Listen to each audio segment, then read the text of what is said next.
Salut les néo-autonomistes. Didier et Rémi, co-auteurs du livre La Maison Résiliente, nous ouvrent leurs portes afin de présenter plein d'idées astucieuses à mettre en place lors de vos futurs projets. Ils reviennent sur la différence entre l'autonomie et la résilience tout au long de ce reportage. Rendre sa maison résiliente a été un parcours du combattant pour se soustraire du regard des proches et faire accepter ce qu'ils définissent comme une assurance en cas de rupture de la normalité. Ce reportage vous est présenté tout de suite sur l'archipel.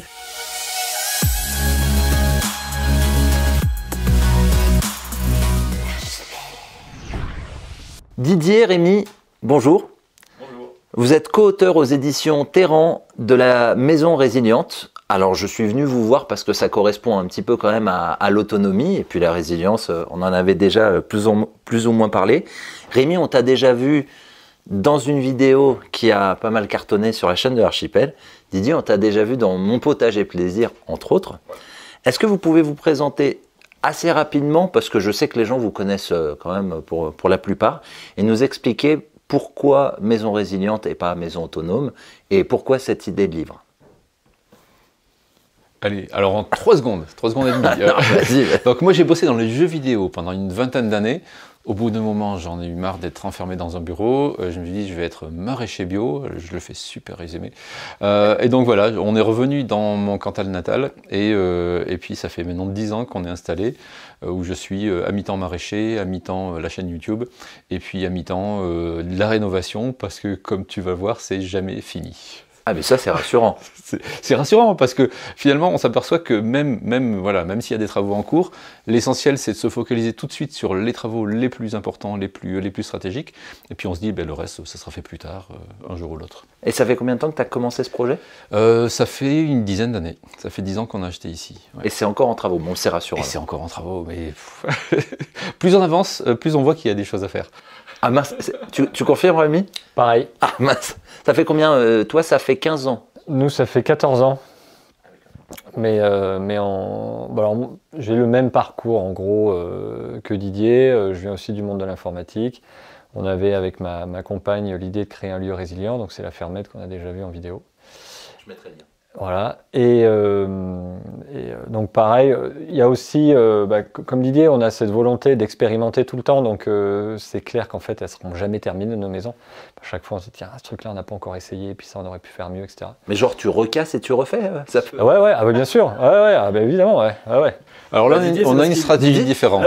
Je trouve que le poil de masse là il y a une petite bosse qui va pas. C'est ça, voilà. Ouais. Ah non mais il y a des détails, il y a tu vois ici. Il y a une petite plaque avec l'enduit qui n'a pas collé sur la brique. Donc je sais qu'un jour il va tomber. Donc voilà, il faudra le refaire. Mais tu sais quoi, on le présente juste après. Je me mets juste à la place si des gens n'ont pas vu les vidéos ou vous connaissent pas, au moins comme ça, une petite présentation. À moins que... Alors après, juste pour terminer, donc là la spécialité de Didier, il était parti sur le maraîchage. Moi je suis parti sur les énergies renouvelables. Et après on s'est assez vite rencontrés, on s'est rendu compte qu'on avait à peu près le même objectif au départ, donc créer une maison résiliente. Après on a des stratégies qui sont différentes. Moi c'est plutôt justement pas mal me casser la figure, lui c'est plutôt dans la recherche. Et donc on a été contacté pour créer un bouquin là-dessus. On s'est dit effectivement je pense qu'on est complémentaires. Et on va pouvoir mélanger nos deux expériences pour essayer de proposer un ouvrage complet. Et donc voilà, c'est le bouquin qui vient de sortir. Voilà. Et j'ai de la chance de vous avoir tous les deux parce que c'est vrai qu'on en parlait avant, vous avez chacun vos spécialisations. Il y a des choses sur lesquelles peut-être que Didier aura un autre retour d'expérience. Je sais que sur la partie électrique, on te demandera de plus de présenter. Et tu sais quoi, on va aller tout de suite dans le vif du sujet parce que je sais que les gens, ce qu'ils aiment, c'est voir beaucoup de choses. Et après, on reparlera de comment on fait un virage comme ça, d'informaticien à ça. On parlera de la différence entre l'autonomie et la résilience. Et je sais que tu as plein de choses à nous montrer, Didier. On commence par le poil de masse. Je présume que c'est le point central de la maison. C'est le point central à tout point de vue. C'est le point central parce que déjà, un poêle de masse doit être au centre si on veut qu'il chauffe efficacement l'ensemble de la maison. Et puis, c'est le point central parce qu'effectivement, avoir chaud, il y a des régions où c'est quand même important l'hiver. Voilà, par exemple le Cantal, mais pas que. Ça fait combien en négatif ici en moyenne? Oh, on descend à moins 10, moins 12, les hivers un peu froids. On a eu du moins 17, moins 18 pendant une semaine il y a 7-8 ans, mais c'est rarissime. Quand on atteint un moins 10 déjà, ouais, il y a rarement moins. Toi, il fait un petit peu plus froid. On est un peu plus en altitude, mais par contre, c'est un froid qui est sec. C'est une vraie saison d'hiver où il va faire froid, mais on a quand même pas mal de soleil, ce qui est bien pour le photovoltaïque d'ailleurs. Et donc on souffre pas de cette sensation de froid qu'on peut avoir quand il y a de l'humidité qui est associée. Donc tant qu'on a une maison qui est saine et qu'on a un système de chauffage performant, en fait, on n'a aucun problème de confort. Alors, il est en briques. Il y a 2 couches de briques. Il y a d'abord une couche de briques vraiment réfractaires, et après une deuxième couche de briques léopard qu'on appelle réfractaires, mais bon, qui sont techniquement plutôt du semi-réfractaire, qui supporte des températures un peu moins élevées. Et après, j'ai fait un enduit à la chaux pour avoir une finition plus sympa. Juste avant que je sais que tu aimes bien sans arrêt poser des questions, donc c'est vrai. Ouais, c'est pas vrai. Mais donc je voulais finir la petite phrase d'avant. Vas-y. Le poil de masse, effectivement, c'est le centre, c'est peut-être le plus important. Enfin, le poil, qu'il soit de masse ou autre chose, le système de chauffage, c'est peut-être le plus important, mais ça ne va pas sans l'isolation. Donc on reviendra sur l'isolation parce que un système de chauffage performant sans isolation, ça n'a pas vraiment de sens. Ouais, voilà, c'est un peu idiot. Donc, tant qu'on est devant le poil de masse, le principe, on a une grosse construction en briques qui fait de l'ordre de 2 tonnes, dans laquelle on fait un feu par jour. Même au plus fort de l'hiver, s'il fait vraiment très très froid, on peut aller jusqu'à 2 feux par jour, mais c'est rarement nécessaire. Donc, un feu qui va durer entre 1 et 2 heures, et dans lequel on va brûler. Je te montrerai tout à l'heure, ça te fera un petit plan de coupe, la quantité de bois qu'on brûle chaque jour. C'est pas grand chose. Sur une saison de chauffe entière, qui démarre fin octobre, début novembre, et qui finit fin avril en moyenne, donc c'est quand même assez long, on brûle 4 mètres cubes de bois, donc une brasse, donc c'est vraiment pas grand chose. Et en plus, la maison fait à peu près 120 mètres carrés à la louche, sur 2 niveaux. Voilà, ouais, pour donner une petite idée. Si on n'était pas isolé, on brûlerait 4 fois plus. Hein. Donc faut vraiment avoir en tête que l'isolation, ça aide vraiment beaucoup. Et on peut brûler ce qu'on veut, parce que le feu qui donc dans ce compartiment-là va monter jusqu'à 1200 degrés. Ça permet de brûler même la créosote sur les résineux, il n'y a aucun souci, il y a 0 risque d'encrassement, on rabonne jamais, c'est pas la peine, parce qu'il n'y a vraiment que de la cendre très fine qui va dans les conduits et qui est naturellement emportée par le tirage qui est quand même assez important. Donc il n'y a jamais besoin d'entretenir quoi que ce soit, et il a 10 ans et il tourne encore comme au premier jour aussi bien, et il va tourner encore des dizaines d'années sans problème, quoi. Donc ici tu as la chambre de combustion dans laquelle on peut mettre des bûches de 50, donc du gros diamètre. Ça chauffe donc très fort. Au fond, je ne sais pas si tu vois, il y a une grille là, une grille qui donne à la cave dans une grande colonne en parpaing qui soutient l'ensemble du poêle. Du coup, on n'a jamais à enlever les cendres, ça tombe tout seul, et il va falloir une vingtaine d'années pour remplir la colonne, quoi. Donc on a de la marge, et dans 20 ans, on pourra faire de la lessive, on pourra se lâcher, il faut en profiter. Exactement. Donc ça, c'est la première chambre de combustion. À l'étage, tac, on a ici la partie four à pain. Donc tu vois, j'éclaire par en dessous pour que tu vois par où les flammes montent. Alors attends, tac. Je vais essayer. Oui, on le voit. Hop, voilà. Bien vu. Oh, non, les effets. Donc juste après un feu, dans ce four, on est à peu près à 400 degrés, donc c'est encore trop chaud. On attend 1 heure ou 2, on redescend dans les 300 degrés, donc c'est plutôt pas mal pour mettre des pizzas. On attend encore un poêle pour mettre éventuellement du pain. Nous, on l'utilise surtout pour faire des plats mijotés. Donc tu prends la cocotte en fonte, tu mets une épaule d'agneau ou un petit truc sympathique végétarien pour ceux qui préfèrent. Tu l'enfournes 2-3 heures 2-3 heures après la fin du feu. Et du coup, tu vas être dans les 200 et quelques degrés. Et la température va très très lentement redescendre jusqu'au lendemain midi. Donc on va avoir une épaule d'agneau qui va cuire pendant une douzaine d'heures, voire 14 heures, 15 heures. On le récupère le lendemain midi, on est redescendu dans les 80 degrés, donc c'est la température idéale pour servir, et ça a mijoté toute la nuit, c'est fondant, c'est super bon. Et tout ça gratos, parce qu'effectivement, ça consomme rien de plus. C'est juste le feu qui nous a servi pour chauffer la maison, qui sert aussi à ça.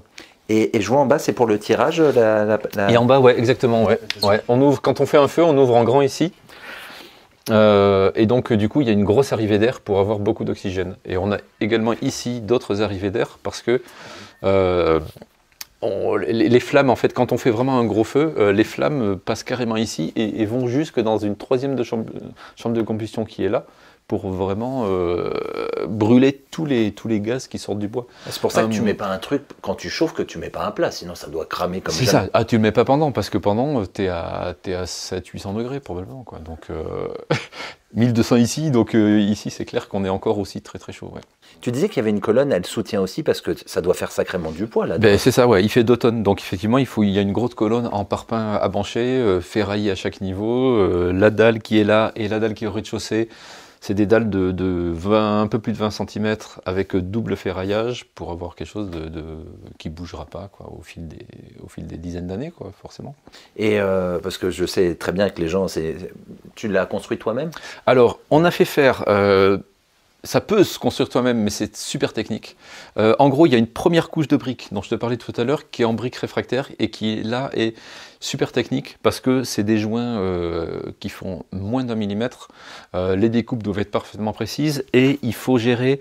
Il y a à la fois de la brique, il y a certains matériaux isolants, il y a des cornières en métal qui vont avoir des coefficients de dilatation différents de la brique. Donc il y a tout un tas de calculs à bien faire pour qu'ils vieillissent bien et qu'ils puissent subir des grosses montées en température et des gros refroidissements. Pendant un feu, il gagne entre 1 et 2 cm en hauteur avant de redescendre. Donc il y a une grosse dilatation. Ouais. Donc si tu fais ça sans vraiment maîtriser, tu vas avoir un truc qui va fissurer au bout d'une dizaine d'années et qui ne sera pas durable. Donc on a fait faire le cœur du foyer par un grand spécialiste alors on peut donner son nom, mais c'est Marcus Flynn qui vit au Canada, mais qui a pris sa retraite depuis 1 an ou 2. Donc malheureusement, mais voilà, c'est ça. Ouais, voilà. Mais c'était les gens qui s'y intéressent depuis un petit moment avaient certainement vu son site internet qui s'appelait pyromas.ca. Et le site est fermé également. C'est super dommage parce qu'il y avait énormément d'articles techniques super intéressants. Donc voilà, il n'y a plus, mais il y a maintenant en France, il y a de plus en plus de spécialistes. Il y a 10 ans, il n'y avait pratiquement personne. Maintenant, il y en a de plus en plus. On te donnera des liens, si tu veux, à mettre sous la vidéo pour les gens qui seraient intéressés. En commentaire, ouais. Génial. Et juste pour que les gens, c'est combien d'investissement? Oui, voilà, donc le tarif, en gros, on était dans les 6-7 000 euros de matériaux. L'air de rien, ça fait déjà un bon budget. Et après, il y avait dans les, je sais plus, de mémoire, 3-4 000 euros de salaire pour le gars. On a compté aussi le prix de son billet d'avion qu'on avait partagé avec un autre chantier, parce que pour pas le faire venir tout seul. Et puis il y avait, l'air de rien, il a mis 1 mois pour faire ça, plus la cuisine de masse qu'on va voir tout à l'heure. Et la même chose dans un bâtiment à côté, qu'on avait déjà anticipé de rénover. Donc on s'est dit, tant qu'à faire de le faire venir, voilà. Mais c'est là où c'est bien quand même qu'il y ait des gens formés de plus en plus, parce que c'est sûr que faire venir quelqu'un du Canada pour avoir ce genre de choses, c'est triste. Voilà. Lui bossait en gros les 3/4 de son temps avec la France. Donc, parce qu'il adore la France. Mais aujourd'hui, il y a des compétences aussi en France. Il y a de plus en plus de personnes qui sont capables de construire des fours, des poêles de masse comme ça, voire accompagner à l'autoconstruction, ce qui a été un peu ça, parce que finalement, ce qui vous est revenu, revenu moins cher aussi. Ah ouais, carrément. Parce qu'il y a toute une partie que vous avez fait vous-même. C'est ça, j'ai fait, effectivement, j'ai pas fini. Moi, du coup, j'ai fait la 2e couche de briques, j'ai posé tout ce qui était accastillage, et j'ai fait l'enduit, donc ça a aussi pas mal baissé le prix, ouais, c'est clair. Ouais, c'est bien de savoir ça. Tu peux aussi voir un installateur, lui dire, moi je veux vraiment ce qui doit être le plus complexe, c'est le foyer. Et après, autour, tu l'habilles un peu comme... exactement, voilà. Ouais. Le foyer, ce qui est complexe à la fois techniquement pour la mise en œuvre, mais aussi pour tous les calculs, pour l'adapter vraiment à la maison. Donc c'est important aussi de ne pas partir sur le modèle standard. Non, il faut vraiment...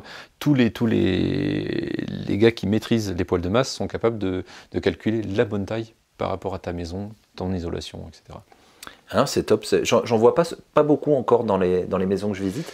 Ouais, parce que c'est cher, c'est ça le problème. Mais derrière, tu vois, je t'ai dit tout à l'heure, on brûle 4 stères de bois à 20 € le mètre cube parce que c'est de la croûte de Syrie. On se chauffe. Et qu'on est dans le Cantal. Ouais, de la croûte, c'est jamais très cher. Ouais, les DOS, tu prends les DOS en fait. Ouais.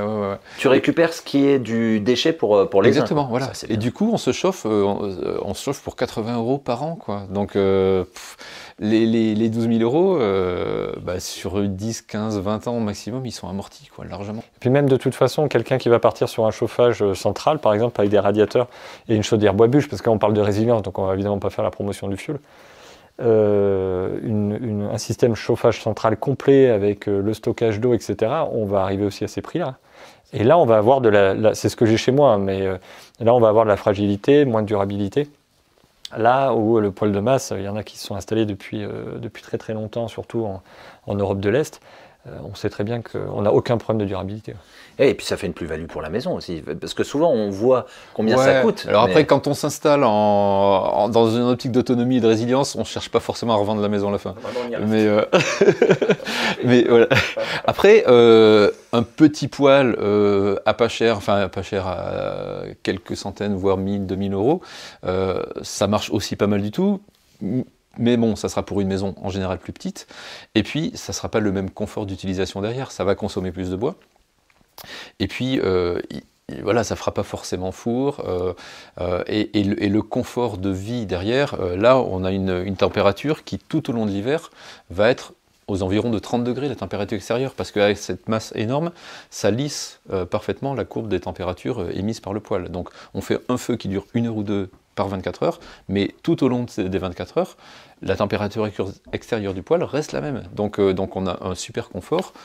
On a un chauffage qui chauffe par rayonnement, donc qui est un peu comme le soleil l'hiver, tu vois, des fois il va faire 0 degré, mais tu es quand même en t-shirt au soleil s'il n'y a pas de vent, parce que tu as la chaleur du soleil qui est super agréable, quoi. Ben, c'est ce même type de longueur d'onde. Et le fait que la température extérieure reste relativement douce, tu ne vas pas avoir des phénomènes de convection comme avec des chauffages plus haute température comme un petit poêle. Et du coup, tu as beaucoup moins de poussière générée dans la maison. Voilà, l'air est moins sec, enfin, c'est vraiment super agréable. Ouais. Et aussi, moi, ce que je trouve intéressant, c'est que tu peux rajouter des options à ça. Je vois que tu vas bientôt installer un poêle, enfin, tu l'as déjà plus ou moins installé. Tu veux qu'on montre un petit peu? Ouais. Bon, Didier, sur la partie arrière, donc il y a d'autres options. Ouais, voilà, il y a la petite cachette secrète. Non, en fait, tu vois, hop, ici, j'ai inséré... Je ne vais pas parler pendant que je fais le bruit. J'ai inséré un collecteur de panneaux solaires thermiques que Rémi m'avait récupéré. L'idée, c'est comme le panneau solaire thermique récupère la chaleur des infrarouges du soleil, et ben là, on a à cet endroit-là l'endroit le plus chaud du poêle, qui va donc envoyer sa chaleur sur ce panneau solaire, dans lequel on va faire circuler de l'eau. Pour l'instant, tu vois, c'est pas encore raccordé. Ça, on va en parler, tu vas voir, il y a plein de travaux en cours ici, et c'est vraiment important de décomplexer les gens, se dire, vous inquiétez pas, la résilience, ça arrive petit à petit, l'autonomie, ça arrive petit à petit, on n'a jamais fini. Mais c'est ce qu'on dit souvent sur la chaîne, c'est qu'on dit, on présente des projets d'autonomie, mais c'est très rare de tomber chez quelqu'un, ça fait 25 ans, j'ai tout fini, regardez, je suis le boss, boss final de l'autonomie. Je sais plus qui avait mis ça, je crois. Il y avait eu le boss final de l'autonomie, j'avais rigolé. Ouais, j'avais vu ça. Les flammes qui sont dans la première chambre de combustion ici, qui monte ici ensuite dans la partie four, troisième chambre de combustion ici, après tu vois la cheminée elle n'est pas là-haut, en fait la cheminée elle est plus loin dans une autre pièce, on va aller voir juste après, mais les flammes redescendent par une mince colonne là, qui fait ça de large et qui fait toute la profondeur du poêle, ça redescend en bas des deux côtés et ça repart ici. Juste je montre, j'en profite, regarde, il y a des grilles pour, on le verra, des grilles pour avoir la chaleur qui monte directement là. Alors voilà, la chaleur qui va directement chauffer l'étage. Alors c'est un peu trop, finalement, juste avec la cage d'escalier ouverte, ça aurait suffi. Du coup, on a tendance à avoir un poil trop chaud à l'étage. C'est bien sur ton expérience. Donc voilà, il vaut mieux avoir quelque chose de pas trop ouvert sur l'étage, juste voilà, une cage d'escalier ouverte, ça suffit largement. Donc fausse bonne idée la grille. Ouais. Donc le poêle est ici, avec Rémi, non, t'inquiète pas. Le poêle est ici, on va montrer un petit peu derrière. Bon, je préviens encore les gens, il y a des rangements, mais je voulais qu'on montre ici parce que comment faire des systèmes de rangement super rapidement et pas cher. Est-ce que tu peux nous le présenter un peu? Donc le principe, en fait, tu achètes des coulissants chez Ikea. Parce que c'est chez un géant de... Okay, par exemple, t'as mis un bip à la place. Donc parce que c'est là que tu trouveras le moins cher et c'est vraiment du costaud. Mais derrière, tu fais tout le reste toi-même en fait. Donc tu fais les montants en OSB. Est-ce que ça se devine un petit peu ici? Voilà, donc des montants en OSB. Alors quel OSB? Ouais, OSB, alors plutôt du classe 3. Parce que il va libérer beaucoup moins de composés organiques volatiles et du coup c'est beaucoup moins mauvais pour la santé. C'est plus simple et plus rapide d'utiliser ça. Ouais, carrément, voilà. Et après, les façades, c'est du parquet, c'est le même parquet que dans la pièce à côté. C'est en chaîne, tu disais? C'est du parquet en chaîne massif, tout simplement. Donc on voit ici, tu vois, il y a les rainures qui sont typiques de l'envers d'un parquet. Il y a les rainures languettes. Donc voilà, moi j'ai coupé la languette, mais la rainure, on la voit pas, on s'en fiche, on peut la laisser. Et les poignées, c'est tout simplement de la cornière en acier, donc des grandes barres de 6 mètres que tu recoupes à la longueur que tu veux et que tu viens visser comme ça. Il y a un petit côté rustique et voilà. Et alors après, bon, sur celle-là, je me suis même amusé à décaler tu vois, les tiroirs d'un niveau à l'autre, alors ce qui oblige à ruser un peu parce que quand tu as un seul grand montant avec tous les coulissants qui viennent se fixer dessus, c'est quand même beaucoup plus pratique, beaucoup plus facile à mettre en œuvre. Là, ça m'a obligé à mettre des montants qui viennent jusque là, des grandes cornières bien costauds sur lesquelles viennent s'appuyer la suite du montant, une grande cornière, la suite du montant, etc. pour faire quelque chose d'un petit peu... voilà, un petit peu moins tout droit et tout sérieux. Et aussi, pourquoi j'aime, parce qu'on parle de résilience, imaginons tu y mets un jeton, bah t'as du parquet, t'en ai t'en as beaucoup, donc tu peux. Mais alors ça, c'est le futur plafond de la salle de bain qu'on va voir après. D'accord. Ok, ne spoil pas trop. Non, mais vraiment, ce que j'adore, c'est que tu sais, le géant suédois que tu as cité, t'achètes un truc, 15 ans après, tu veux un modèle, t'es un petit peu embêté parce que tu sais, c'est des trucs vraiment thermocollés. Voilà, c'est vraiment costaud parce que alors ça a un peu changé maintenant, je crois qu'ils ont des usines eux-mêmes, mais à l'époque, il y a une dizaine d'années, ils prenaient chez le plus gros fabricant de coulissants et c'était vraiment c'était pas le très très haut de gamme, mais c'était pratiquement ça, donc c'était vraiment du costaud. Ouais. L'autre petite astuce, on en parlait tout à l'heure, pour faire la partie vitrée, en fait, vu que tu as des languettes dans ton parquet, vu que tu as des rainures dans ton parquet, eh ben, tu utilises la partie rainure, tu les mets les 4 vers l'intérieur, et du coup, tu peux mettre la vitre tout simplement dans la rainure. Et montre comment tu as bloqué la vitre, parce que tu as fait des demi, je sais plus quoi. Ouais, en fait, c'est juste pour que ce soit costaud, en fait. C'est assemblé à mi-bois, bah, tu as cette planche-là qui vient, tu vois, on voit que c'est fait à mi-bois. Yes. Pour avoir quelque chose de vraiment costaud qui va pas trop se déformer au fil des années.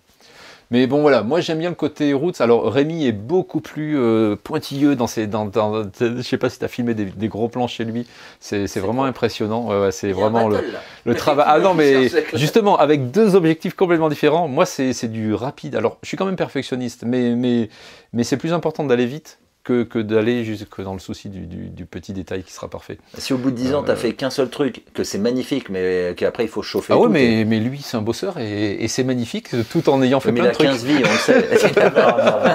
on le sait. Et tiens, je profite aussi derrière, parce que je trouvais ça super sympa et simple. Oui. Tu peux nous dire un peu ce mur, comment tu l'as repris? Ouais, donc c'est du béton cellulaire classique. Alors, il n'y a même pas d'endroit, si on devine un peu ici, voilà, on voit bien, là, ça n'a pas encore été fait.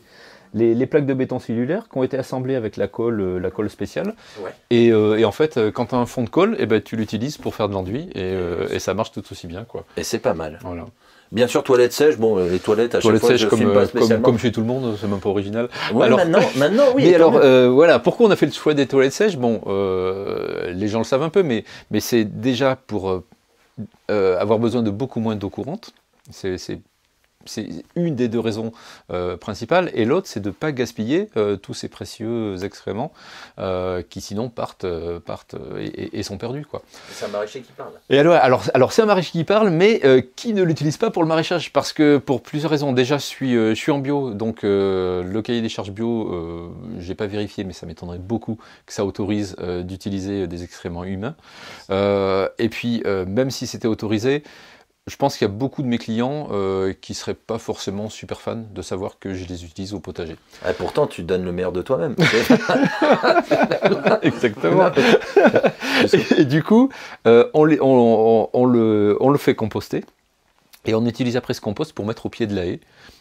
Et donc ça aide à enrichir la haie. Et ensuite, on peut éventuellement récupérer le broyat, le BRF de broyat des branches, pour mettre au potager. Mais bon, l'idée c'est de repasser quand même par un premier cycle de vie végétale, pas l'utiliser directement au potager. Là c'est psychologique. Mais c'est complètement psychologique, parce que je veux dire, une fois qu'il a composté, on le laisse composter à peu près 2 ans, le compost de toilette sèche, qu'on mélange avec le compost de cuisine, et avec les déchets de cuisine, et c'est parfait, quoi, ce compost, il est trop bien. non mais et puis c'est bien de ta part de l'entendre, parce qu'il y en a qui disent ouais, ça brûle trop, ça ceci, ça cela, c'est mort une fois que c'est composté. Enfin, non, parce que l'idée, alors c'est beaucoup en 3 secondes, on va pas rentrer trop dans les détails techniques. J'ai de la pellicule. Quand je dis ça, vas-y. Mais en gros, quand on apporte des éléments nutritifs au jardin, on va apporter globalement de l'azote et du carbone. Après, il y a tout un tas d'autres oligo-éléments qui sont importants aussi, mais en volume, le plus important, ça va être l'azote et le carbone. Sur des matières organiques fraîches, on a plutôt de l'azote, et sur des matières organiques compostées, on aura plutôt du carbone.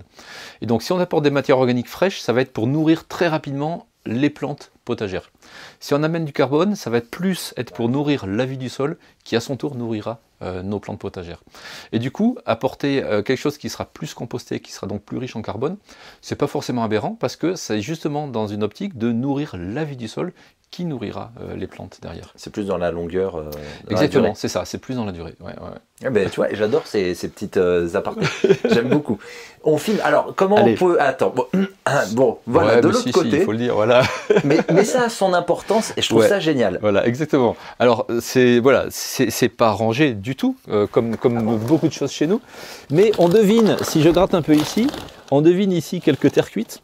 Ouais. En fait, c'est juste derrière là, on a le poêle de masse.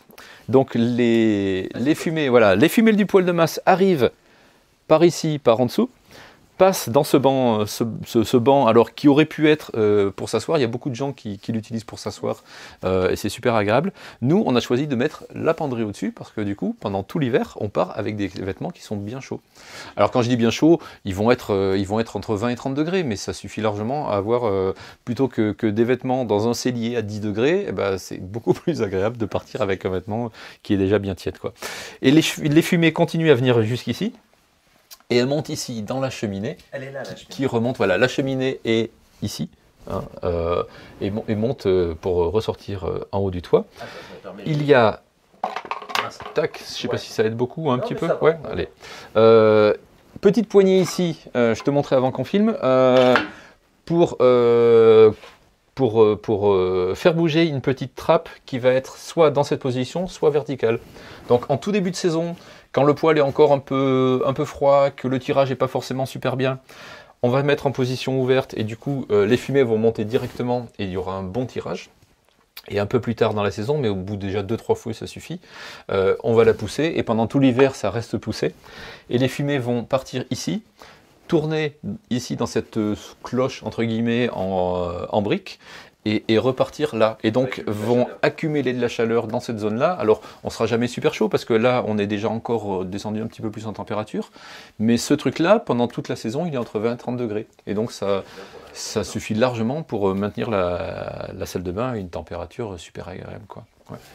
Et en sortie de cheminée, donc des fois je m'amuse à mettre un thermomètre ici, on se retrouve entre à peu près à 50 degrés, quoi, les fumées.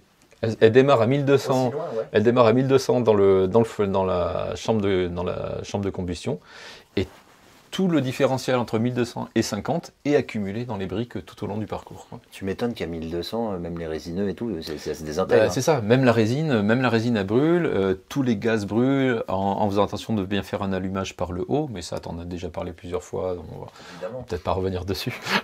Mais c'est vraiment important parce que le fait de faire une bûche, c'est une bouteille de gaz en fait, une bûche de bois. C'est composé essentiellement de gaz fixé sous forme solide, je caricature vraiment, mais pour comprendre l'image. Une bûche qui commence à chauffer, elle libère du gaz sans arrêt, elle n'arrête pas de libérer du gaz. Et c'est ce gaz-là qui brûle, c'est pas le bois qui brûle, c'est le gaz libéré par le bois. Si on a une bûche qui est au-dessus d'un feu, elle va libérer ce gaz et il va partir et il ne va pas être utilisé. Si le gaz traverse les flammes au moment où il est libéré, eh bien là il va pouvoir brûler, sous réserve qu'il y ait suffisamment d'oxygène qui arrive. Et là on va brûler vraiment tout le bois qui est présent dans la bûche. Donc un bien meilleur rendement. Bah écoute, c'est bien d'avoir ce genre d'informations.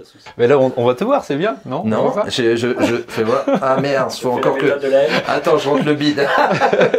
Mais c'est pas mal si on te voit carrément. Oui, mais on me voit des fois, genre, je fais pas attention à ça, c'est parce que tu l'as dit. Non, mais quitte à voir un bout de manche, autant qu'on te voit vraiment.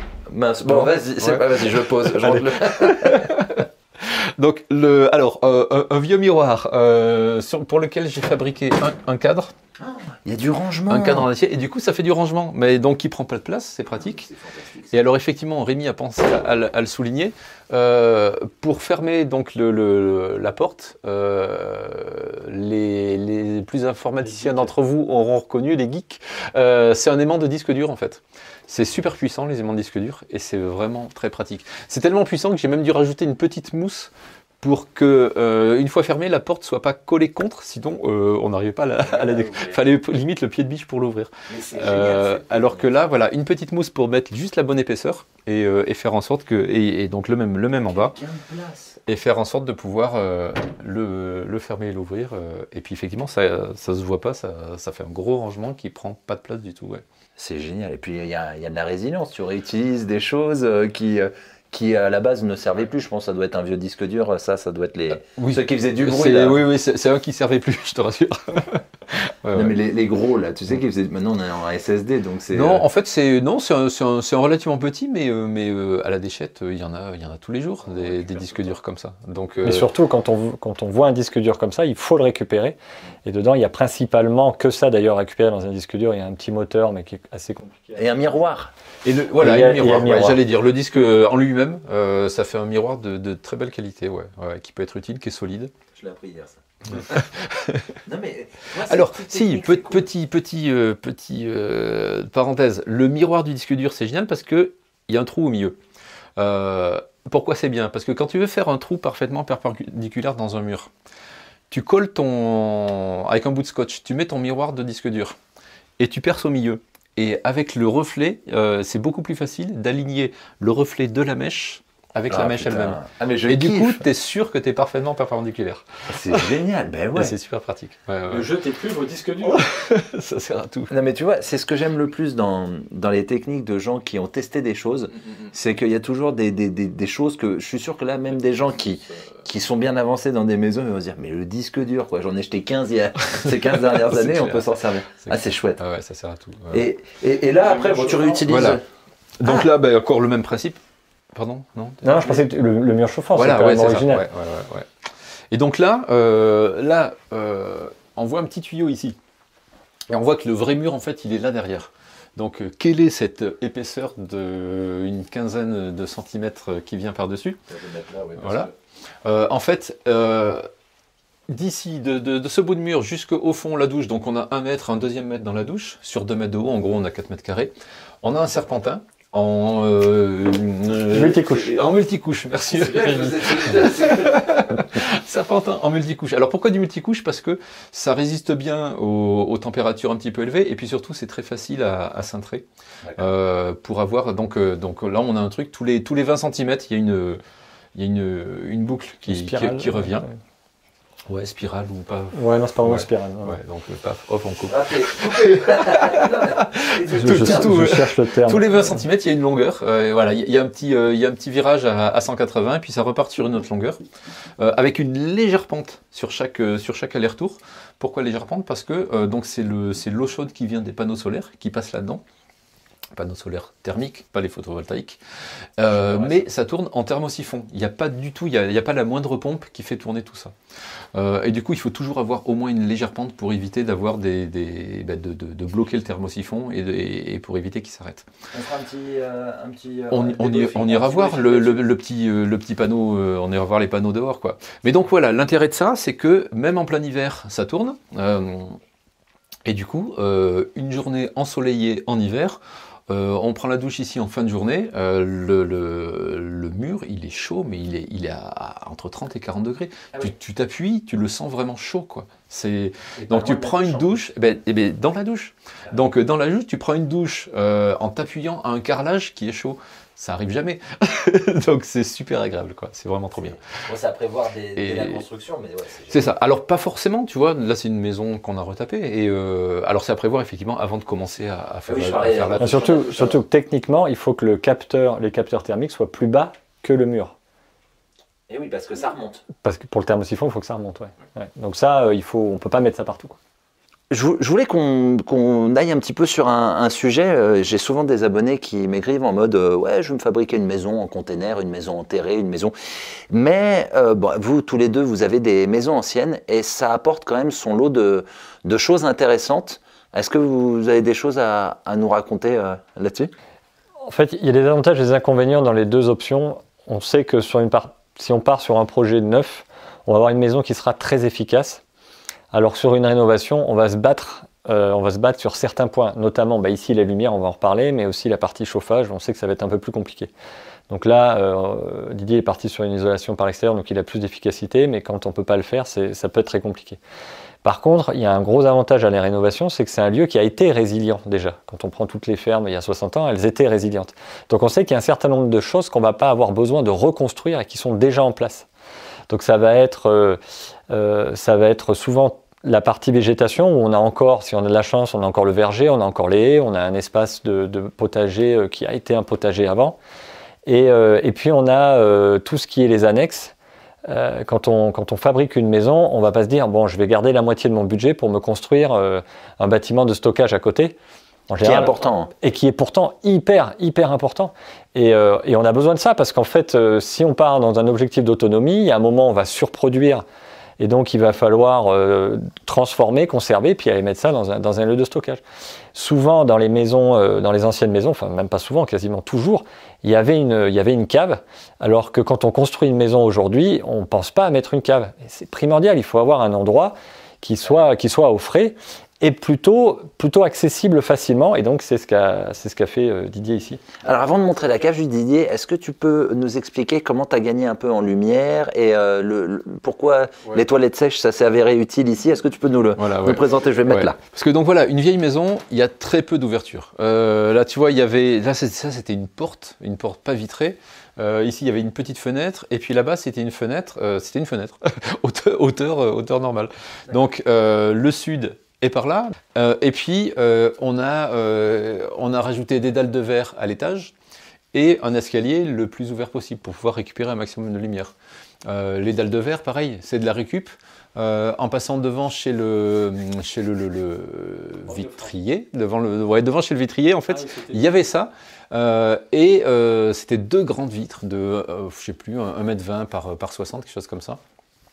Mais très épaisses. Normalement, des vitres de sol comme ça doit faire 2 cm d'épaisseur en 2 parties, avec un film plastique entre les deux. Là, on est à 5 cm en 6 parties différentes d'épaisseur en dégradé, quoi.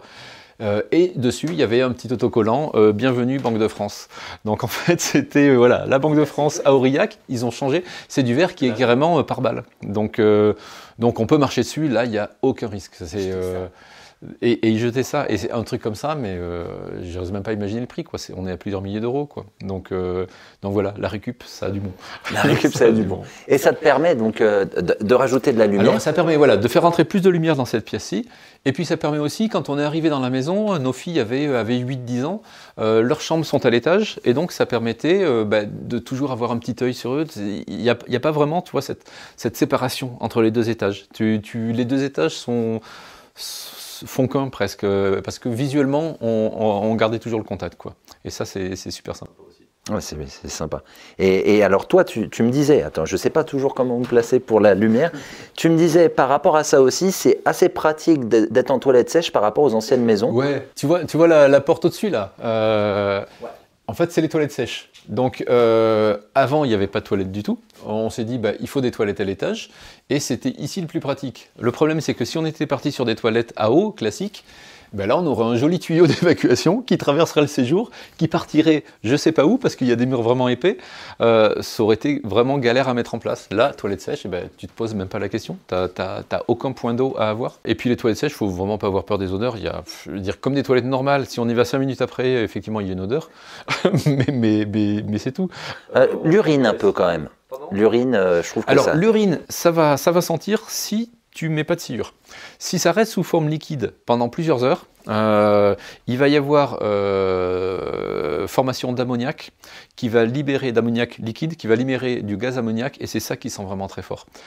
Le problème c'est ça, c'est si on y va toute la nuit, chacun son tour, et qu'on ne remet pas de sciure au fur et à mesure. Là, tu auras au matin de l'urine sous forme liquide qui aura libéré de l'ammoniac.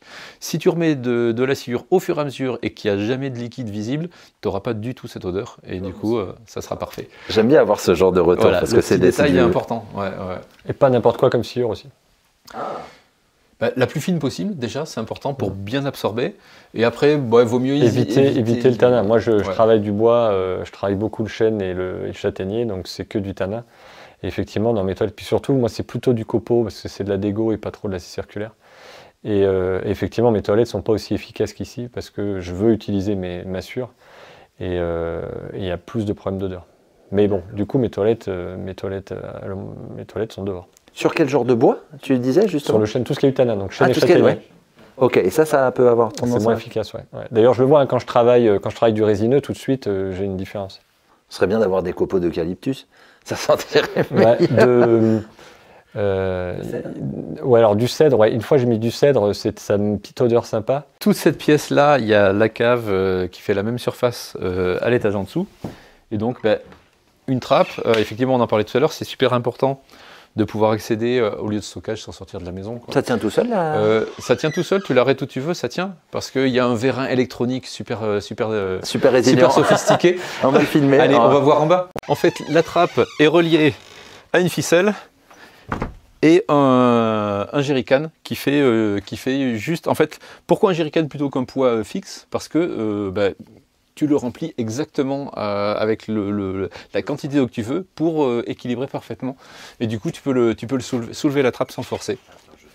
Voilà, tout simplement. Et oui, tu peux plus ou moins le rendre solide. Plus tu mets d'eau, plus ça doit... Plus tu mets d'eau, plus tu vas avoir d'assistance pour le soulever.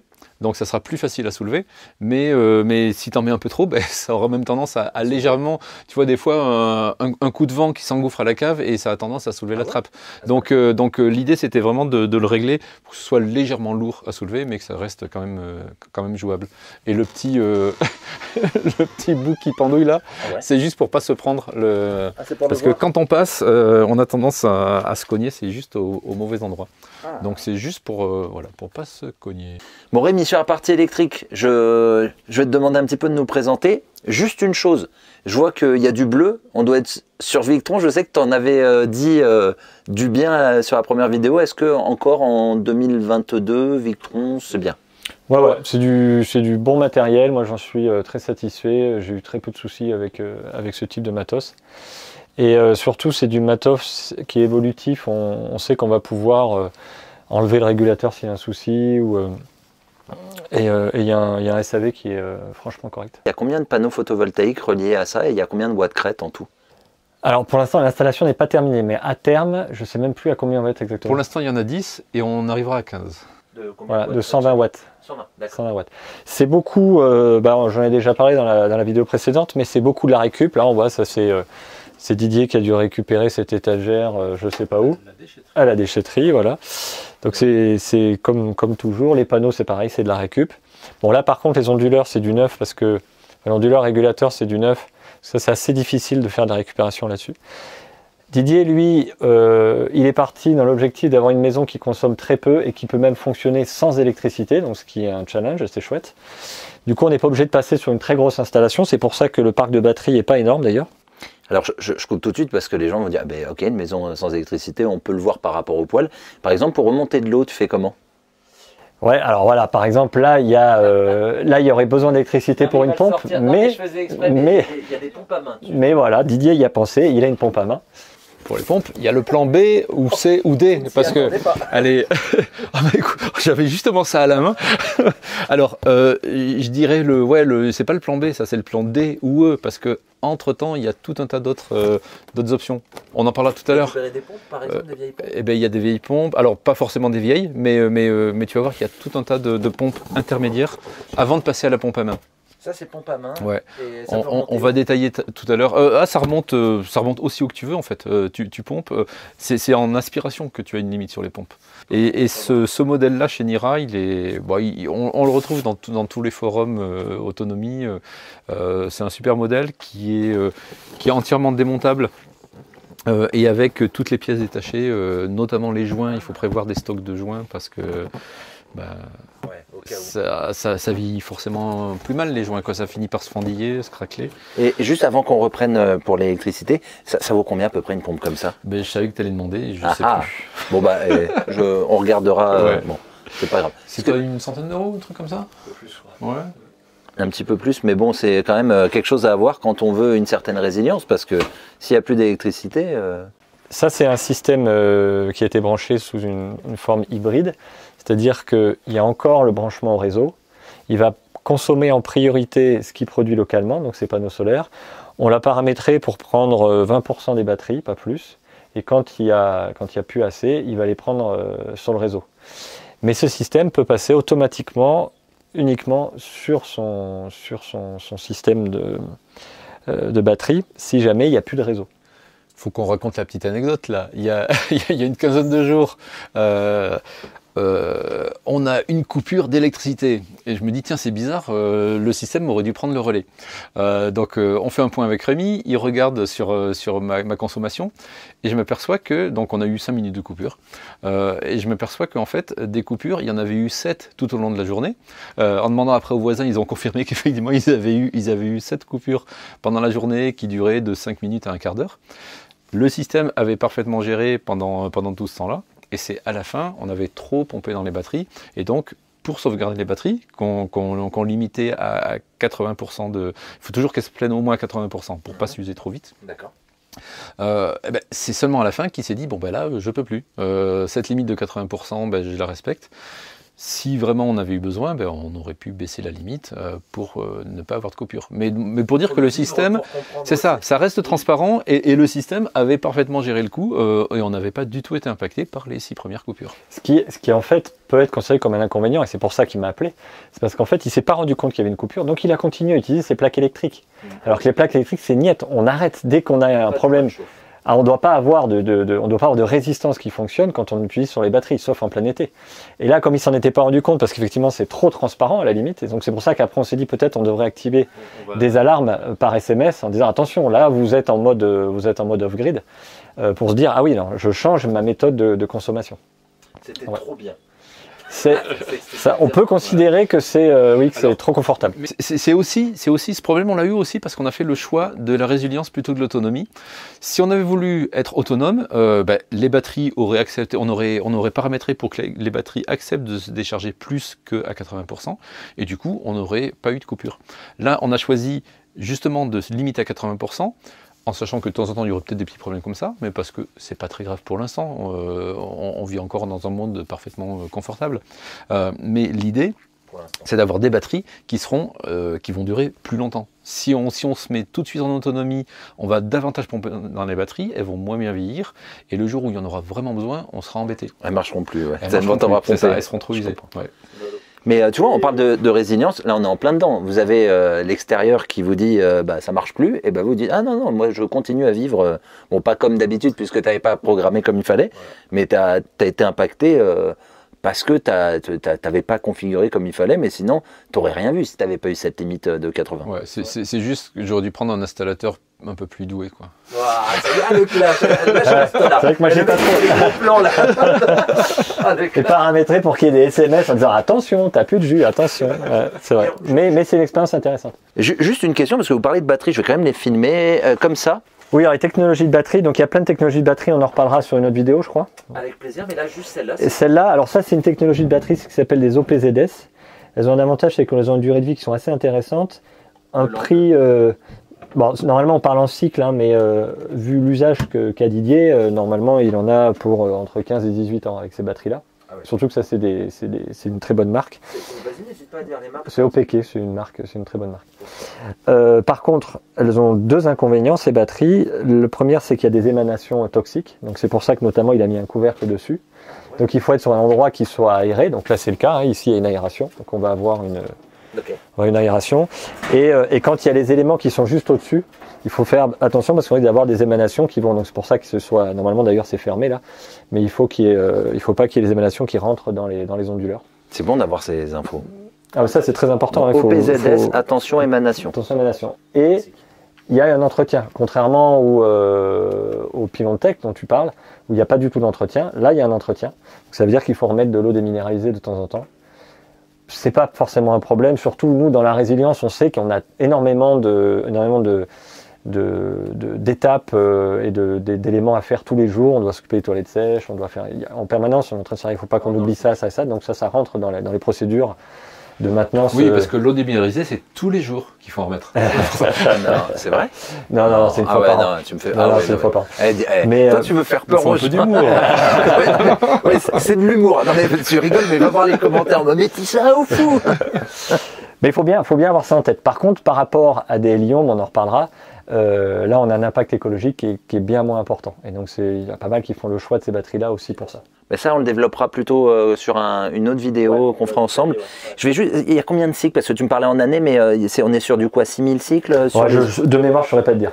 D'accord, bon, les gens iront ça dépend des marques et tout, je ne saurais pas te dire comme ça, je te dirais une bêtise. Et l'onduleur, il peut fournir jusqu'à combien celui-là en puissance? Donc celui-là, alors sur cette marque-là, mais c'est la plupart des onduleurs, c'est bien noté en gros dessus. Donc là, on a 3000 voltampères. Attention, 3000 voltampères, ça veut pas dire 3000 watts. Ah oui, c'est un peu moins ou un peu plus en général? Le watt, c'est inférieur, toujours inférieur. Donc là, on est en 48 volts, c'est la tension des batteries, l'intensité maxi et voilà, la puissance. Donc 3000 voltampères sur une maison comme celle-ci, ça va suffire largement parce qu'il n'a pas de pompe à chaleur, parce qu'il n'a pas de... C'est quoi ton point électrique le plus important, Didier, ici? L'ordi? Non, ça va être pour l'instant, c'est les plaques électriques et le four, la résistance d'appoint du chauffe-eau électrique, enfin du chauffe-eau solaire.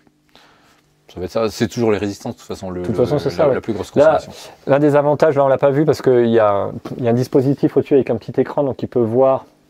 Mais il n'a pas vu quand ça a sauté l'autre jour parce qu'il a mis des haut-parleurs devant, donc il ne les a pas vus. Mais il y a un petit écran qui est dans la pièce principale qui permet de surveiller, de voir où on en est. L'écran déporté, c'est bien et ça. Ça, c'est important d'avoir ça. Et en même temps, il y a une connexion Internet. Et d'ailleurs, c'est pour ça, quand il m'a appelé, il m'a dit, mais attends, qu'est-ce qui se passe? Je suis allé sur Internet et j'ai vu toutes les courbes. Et je lui ai dit, bah attends, regarde, là, tu es en pleine coupure et tu as une consommation énorme. Qu'est-ce qui s'est passé? Il me dit, ah, je ne savais pas que j'étais en pleine coupure. Ah, c'est pas mal. Donc tu peux suivre. Moi, à distance, je peux savoir ce qui se passe. Hein, fais gaffe, hein, parce qu'il peut te dire. Faut que je fasse gaffe. T'as lancé un outil vibrant. Quand ça va pas, on sait jamais. Attention. Et alors, toujours une protection. Est-ce que, on en reparlera aussi un peu, mais que là, sur cette installation, il y a des protections? Alors, c'est pas parce que c'est de l'auto-installation qu'on ne doit pas respecter les protections. Au contraire, on devrait même être encore plus vigilant, puisque potentiellement, on va faire des bêtises, puisqu'on le fait soi-même. Donc là, on va avoir un dispositif. Alors ça, c'est des disjoncteurs de courant continu. C'est un peu particulier. Normalement, on met des fusibles. Mais moi, j'aime bien utiliser ces systèmes-là. Ouais. Parce que là, si on fait une bêtise, ça saute. Donc on va pouvoir revenir dessus. Si on utilise un fusible, il casse. Donc il faut rechanger le fusible à chaque fois. Donc ça, c'est sur la partie courant continu. Et puis ici, c'est toute la partie arrivée des panneaux solaires photovoltaïques. Donc c'est aussi du courant continu, mais on n'est plus sur les mêmes tensions. Donc on a aussi des protections à différents niveaux avec un parafoudre, comme sur une installation classique. on essaie de respecter ces normes.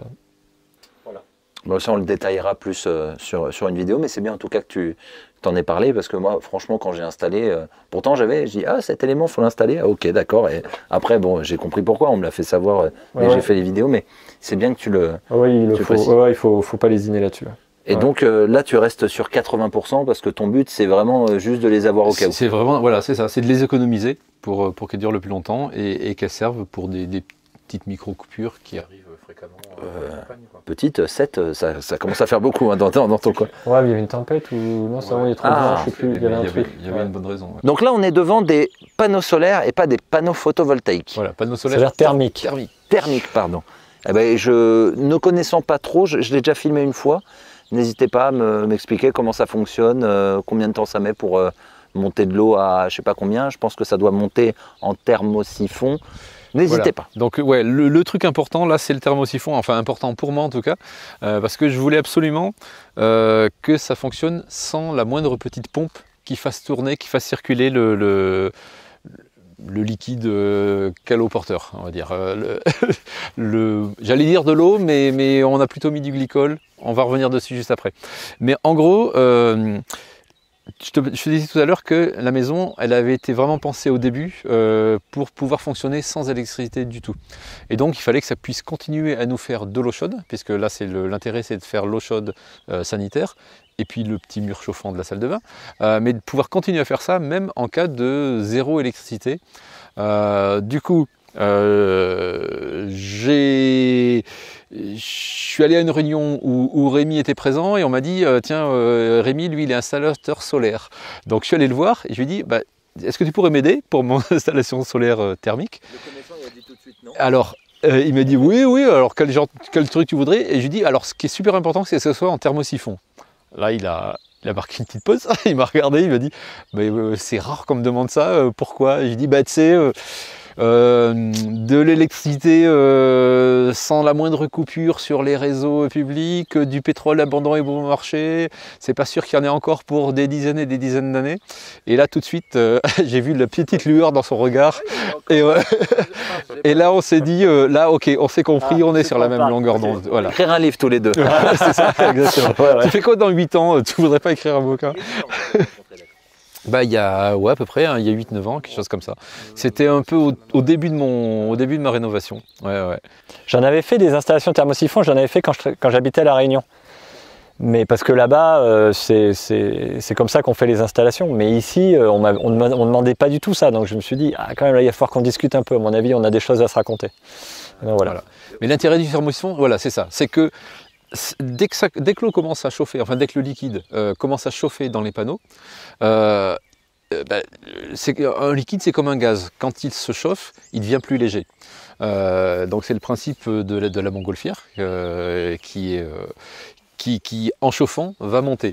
Et bien là, l'eau qui est là-dedans ou le liquide qui est là-dedans va chauffer, donc il va avoir tendance à monter, à aller là-haut jusqu'au ballon du chauffe-eau qui est tout en haut au grenier.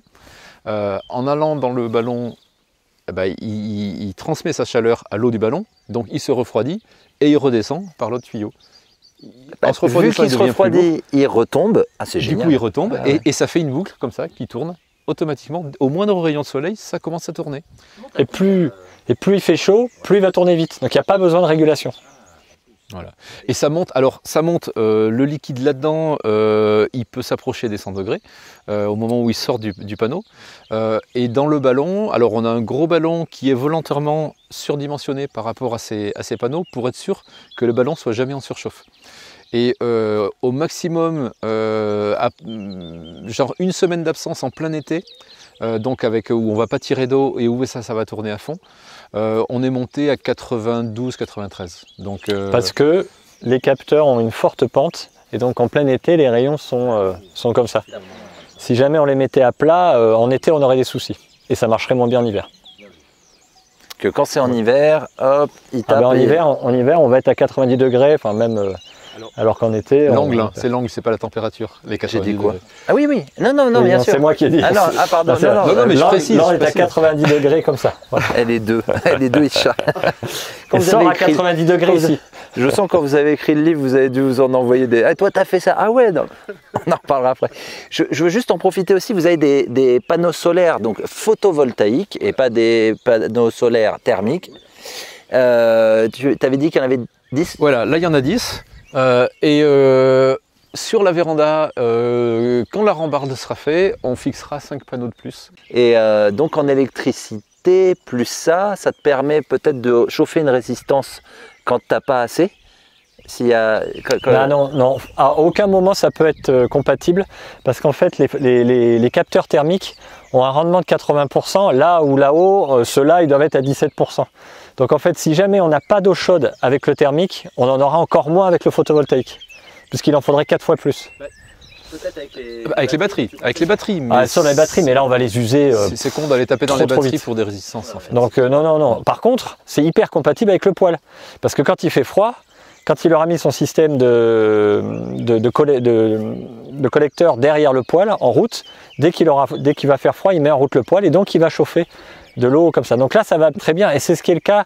Tous ceux qui ont des cuisinières bois bouilleurs, des poêles bouilleurs aussi, ils savent très bien que le thermique l'été va faire l'eau chaude et puis dès qu'il fait froid, il passe sur la cuisinière qui va faire l'eau chaude aussi. Donc ils ont de l'eau chaude naturellement toute l'année.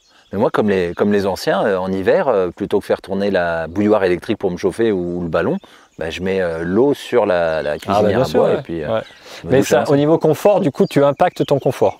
Donc c'est à toi de voir si tu es capable de faire ça ou pas. Toi, évidemment. Quand on vit seul, c'est moins gênant. Voilà, oui, il y a ça aussi. Quand on a des enfants, c'est peut-être plus compliqué. Avec les ados, là, Nous, on est bien conscient que quand on va raccorder le panneau pour avoir l'eau chaude sur le poêle, on va consommer plus de bois. Ça peut être potentiellement 1,5 fois, peut-être même 2 fois plus pour avoir vraiment de l'eau chaude, parce que toutes ces calories qui vont être captées par l'eau ne seront pas des calories relâchées dans la pièce.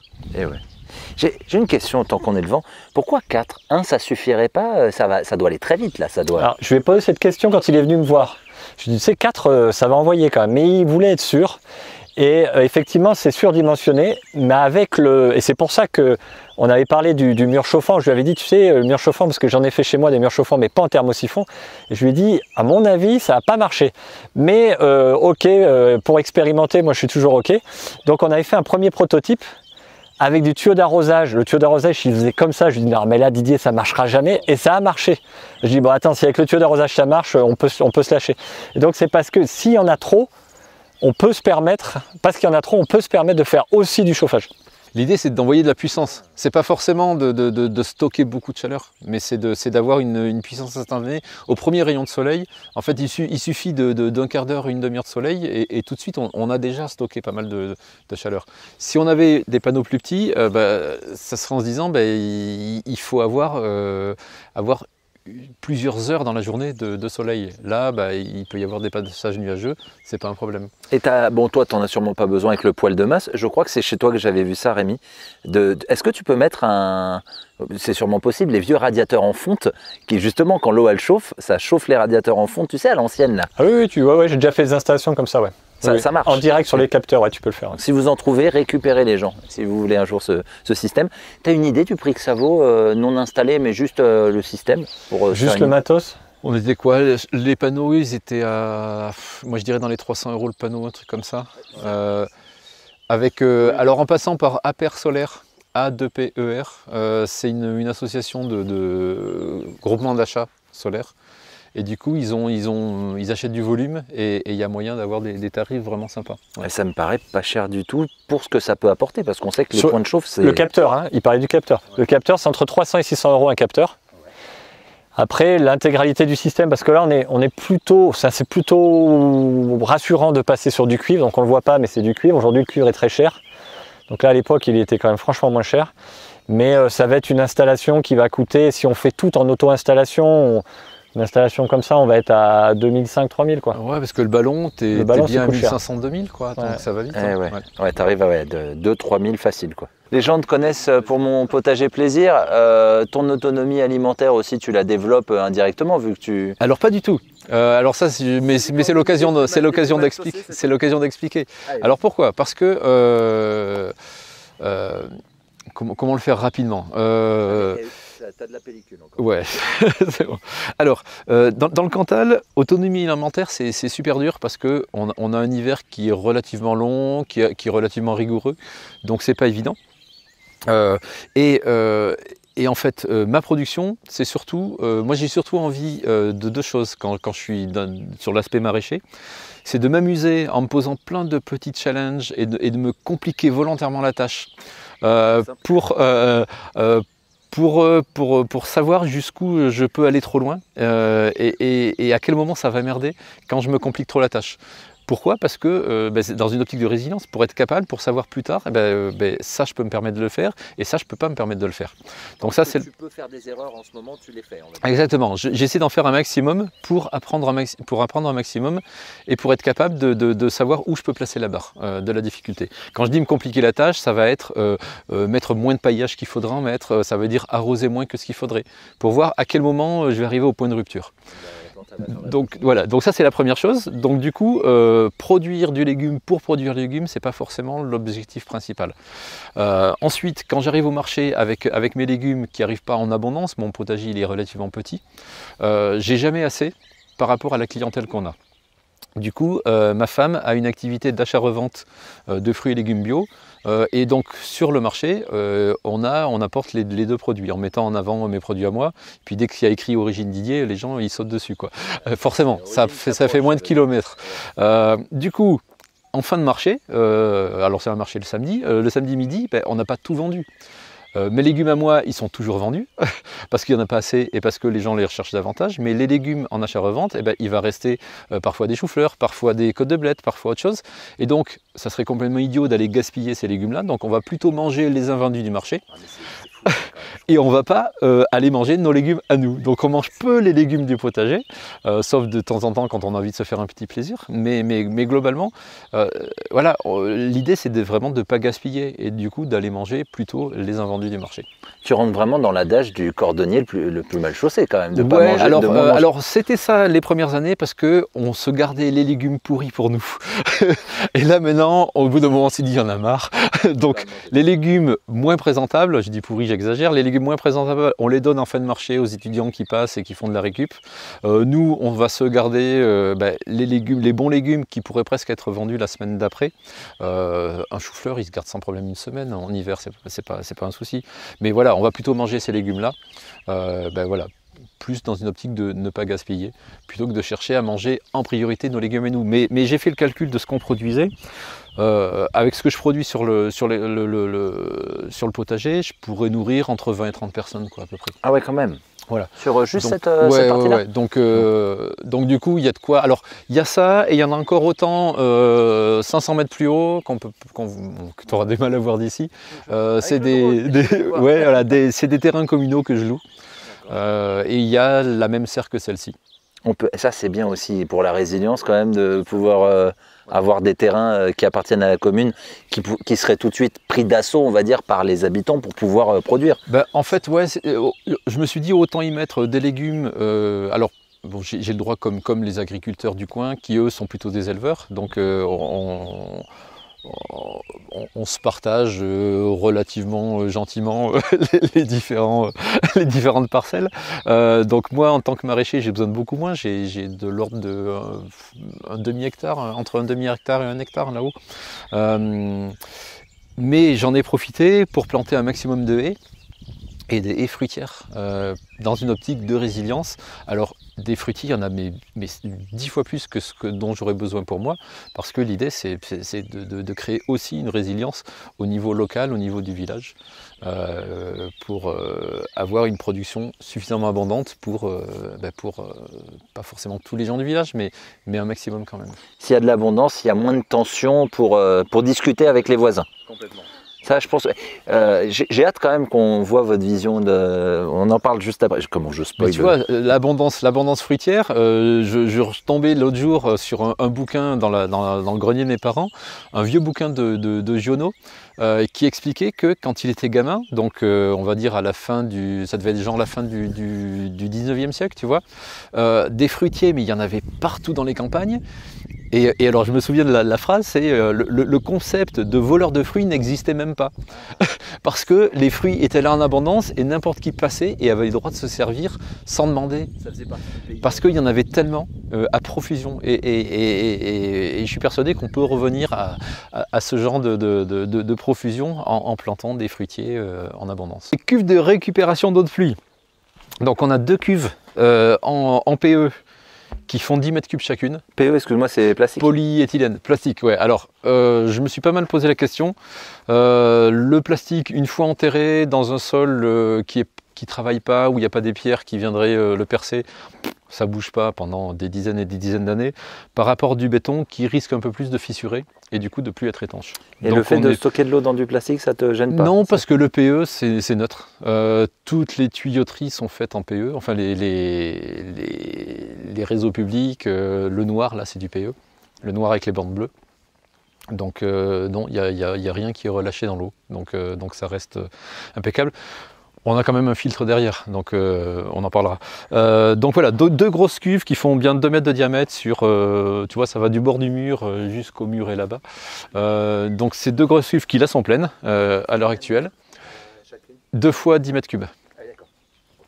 Et j'en ai rajouté une 3e là, alors à la fois pour changer de technique, pour faire un peu une petite démo aussi, j'en ai profité pour faire une vidéo. Et du coup, celle-là va être habillée. Alors, il y avait l'option d'utiliser des enduits comme dans les châteaux d'eau.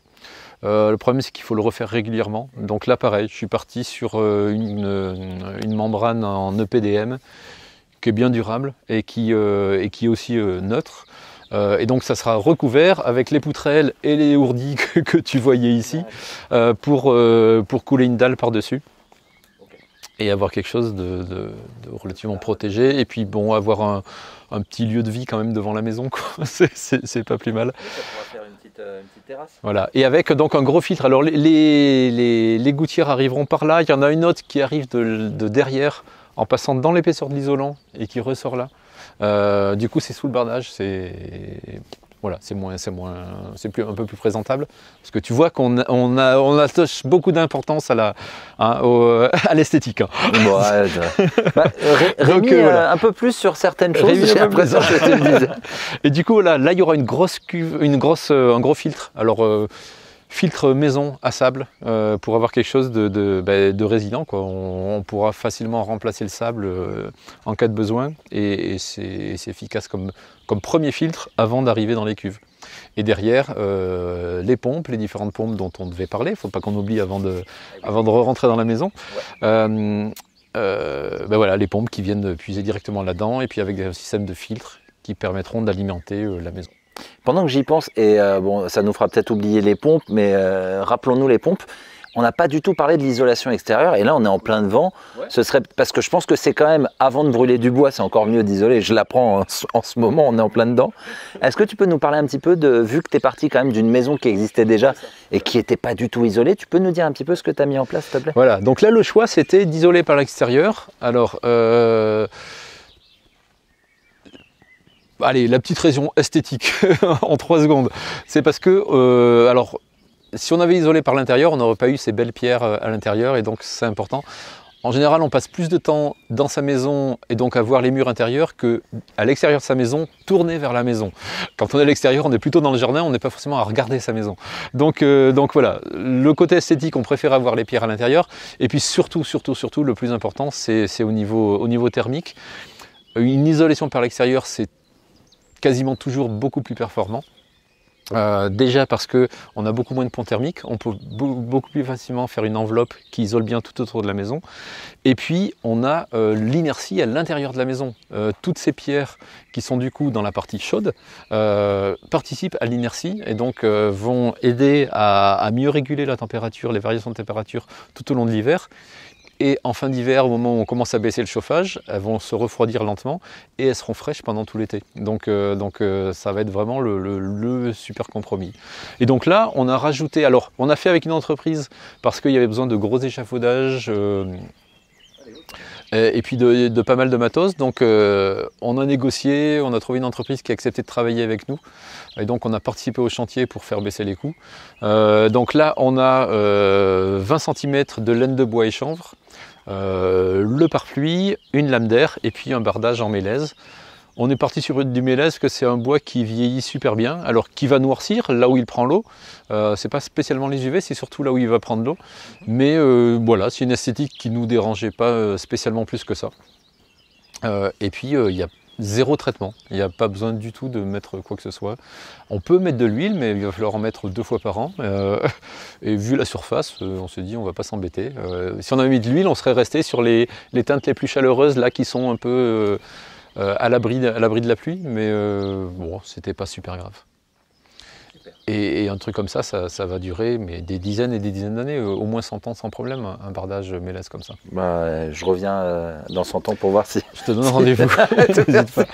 pour tout ça.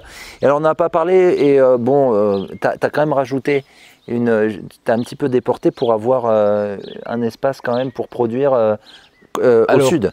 Ouais, c'est ça, on a rajouté une véranda. Alors l'idée c'était 2 choses. C'était dans un premier temps de faire un capteur solaire qui permet de faire rentrer de la chaleur à la mi-saison, au moment où on n'a pas encore démarré le poêle ou au moment où on l'a déjà arrêté en fin d'hiver, et du coup de faire un petit appoint de chaleur pour chauffer la maison. De faire une pièce à vivre qui est quand même sympa pour pouvoir manger, quelle que soit la météo. Et alors, j'avoue, je l'ai squatté pour mes plants maraîchers, mais c'était pas l'objectif dans un premier temps. Mais bon, voilà, j'avais une serre à plants qui était contre ce bâtiment en briques rouges là à ta droite et qu'on a dû démonter parce qu'on va refaire la même isolation par l'extérieur sur ce bâtiment-là. Du coup, voilà, la serre à plants n'était pas disponible pendant cet hiver. T'es sur combien, excuse-moi, de mètres carrés ici, je t'ai pas demandé? Le terrain, on est dans les 3000 mètres carrés à peu près. J'ai plus en tête exactement, mais c'est de cet ordre-là. Ouais. C'est pas immense, mais bon, tu vois, si on compte pas le terrain dont je te parlais tout à l'heure là-haut, il y a de quoi produire pour entre 10 et 20 personnes sur cette surface-là. Donc ça va, il y a de quoi faire. Alors vous vouliez me faire une petite explication sur l'eau. Ouais. Rémi, tu avais l'air quand même de dire que l'eau, bon bien sûr c'est la vie, mais c'est quand même le point... Vas-y, développe. L'eau, c'est à partir du moment où on a eu l'eau courante dans les maisons, c'est à partir de ce moment-là où il y a eu l'hygiène, il y a eu le confort qui s'est installé. Et je pense que ça doit être aussi un des éléments qui doit disparaître en dernier. C'est très compliqué d'arriver à avoir de l'eau avec de la pression à un robinet. Il y a tout un tas d'éléments. Donc soit on est dans un endroit où il y a une source au-dessus. Et donc si jamais vous trouvez une maison où il y a une source qui est à plus de 20 mètres ou plus de 30 mètres, formidable. Surtout gardez-la et mettez des tuyaux solides, etc. Et achetez. 20 mètres en dénivelé, pas 20 mètres en distance. En distance, oui. La hauteur manométrique, pour avoir 20 bars. Pour avoir 2 bars, pardon. Mais bon, souvent on n'a pas cette possibilité-là. Donc il faut artificiellement créer cette pression. Donc la première chose, c'est donc on a une récupération d'eau de pluie comme ici où on a un puits où là c'est carrément profondeur. J'ai une autre première chose avant ta première chose.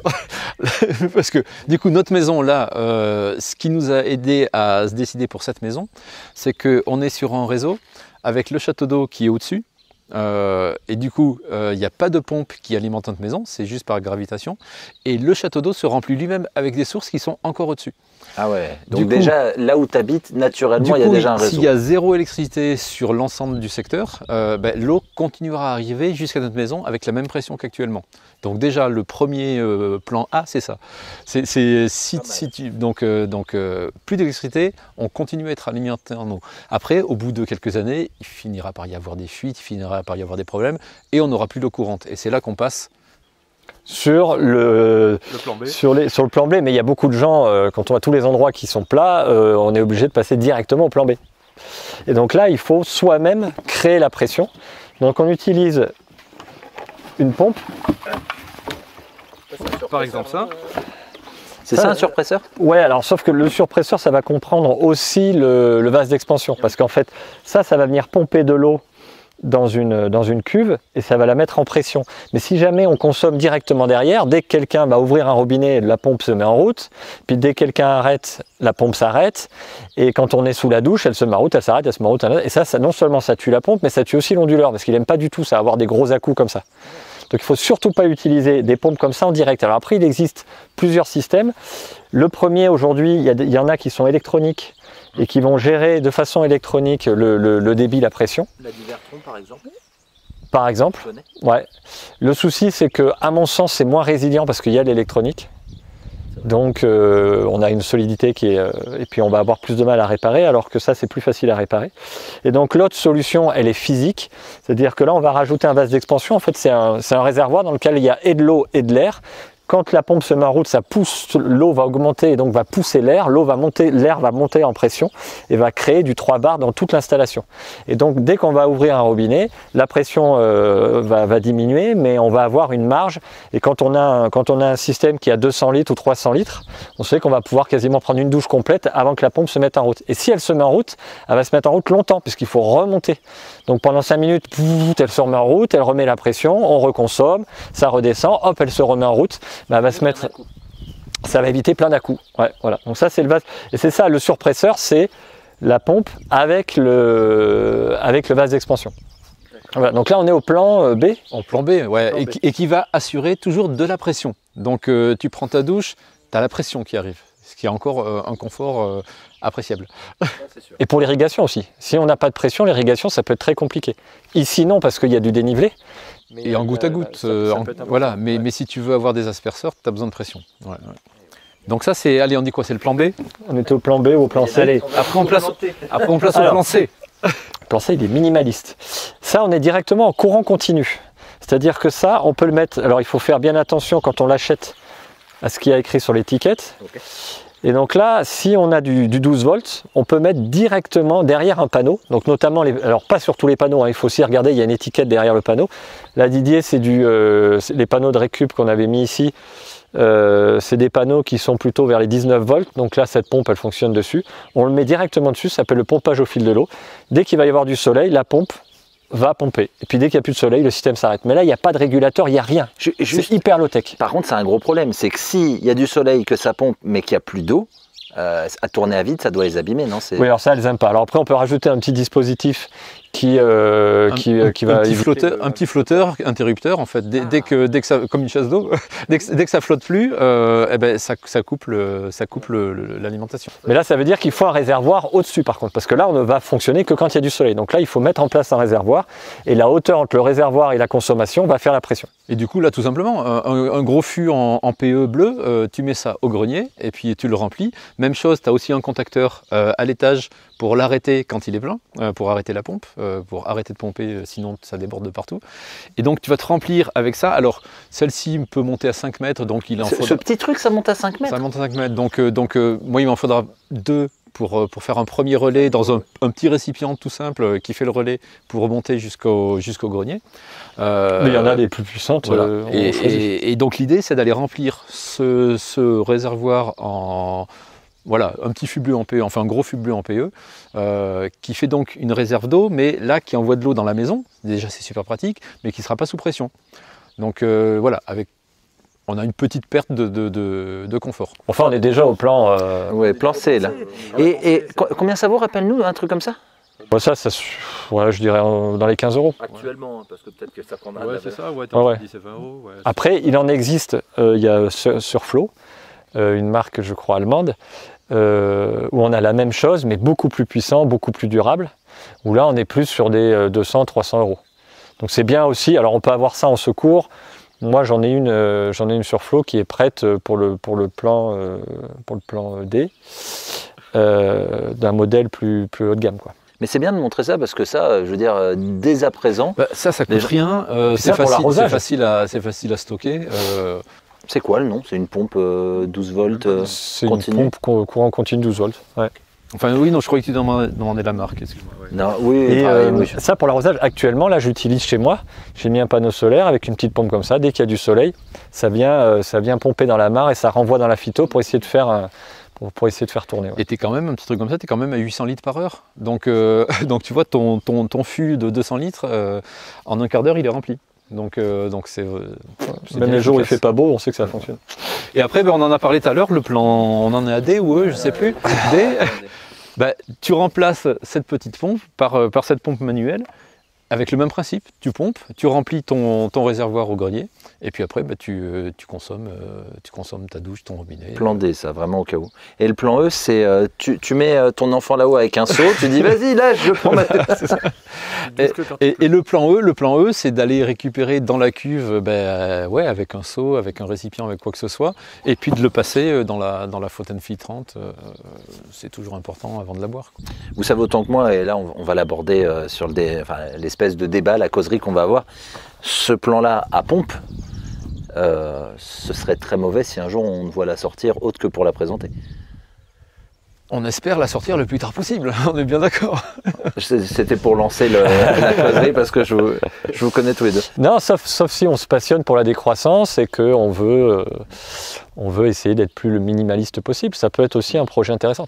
Didier Rémy, on va parler un petit peu du début. Comment on en arrive il y a presque 10 ans, 15 ans pour certains. Tu l'avais déjà dit, mais je vais demander surtout à Didier et puis peut-être en reparler pour les gens qui n'auraient pas vu la vidéo, Rémy. Mais comment on en arrive à se dire à un moment, oula, mon mode de vie, il n'est pas du tout résilient et je vais m'intéresser à ça. Moi, j'y suis arrivé quand je vivais à Lyon et que j'ai commencé à tomber sur des vidéos d'Yves Cochet, par exemple, sur la fin du pétrole, etc. Où là, je me suis dit, aïe, oui, effectivement, et je débarquais complètement. J'avais jamais pris conscience de tout ça. On mangeait déjà un peu bio, mais bon, pas plus que ça non plus, tu vois. Et là, je me suis dit, ah oui, effectivement, il y a un moment, ça va coincer. Et puis ça sera avant que je sois à la retraite. Donc, il serait temps de se bouger les fesses maintenant, quoi. Ça n'a pas de sens d'aller acheter une maison à la campagne et puis de se dire, j'irai si un jour ça merdouille. Parce que quand on se met vraiment le nez dedans, on s'aperçoit qu'il faut du temps et du temps, quoi, pour améliorer sa maison, pour la faire vraiment comme on voudrait. Et puis pour grimper en compétences, quoi. C'est vraiment le tout va ensemble. C'est pas juste la maison dans son coin, c'est la maison avec ses habitants. Pourtant, on commence demain, dans 6 mois, on n'est pas prêt. Alors si, on sera prêt, mais à condition de mettre... Enfin, prêt, on n'est jamais prêt. Mais l'idée, c'est de partir, tu vois, on parlait tout à l'heure des plans B, plan C, plan D. Ça serait peut-être de partir directement sur le plan D, le plus rustique, le plus basique possible, qui permettra d'assurer un minimum sur certains aspects essentiels du confort et de la vie. Parce que souvent, ce plan D, ce plan E, il ne va pas être cher, il va être facile, il ne va pas prendre forcément beaucoup de place.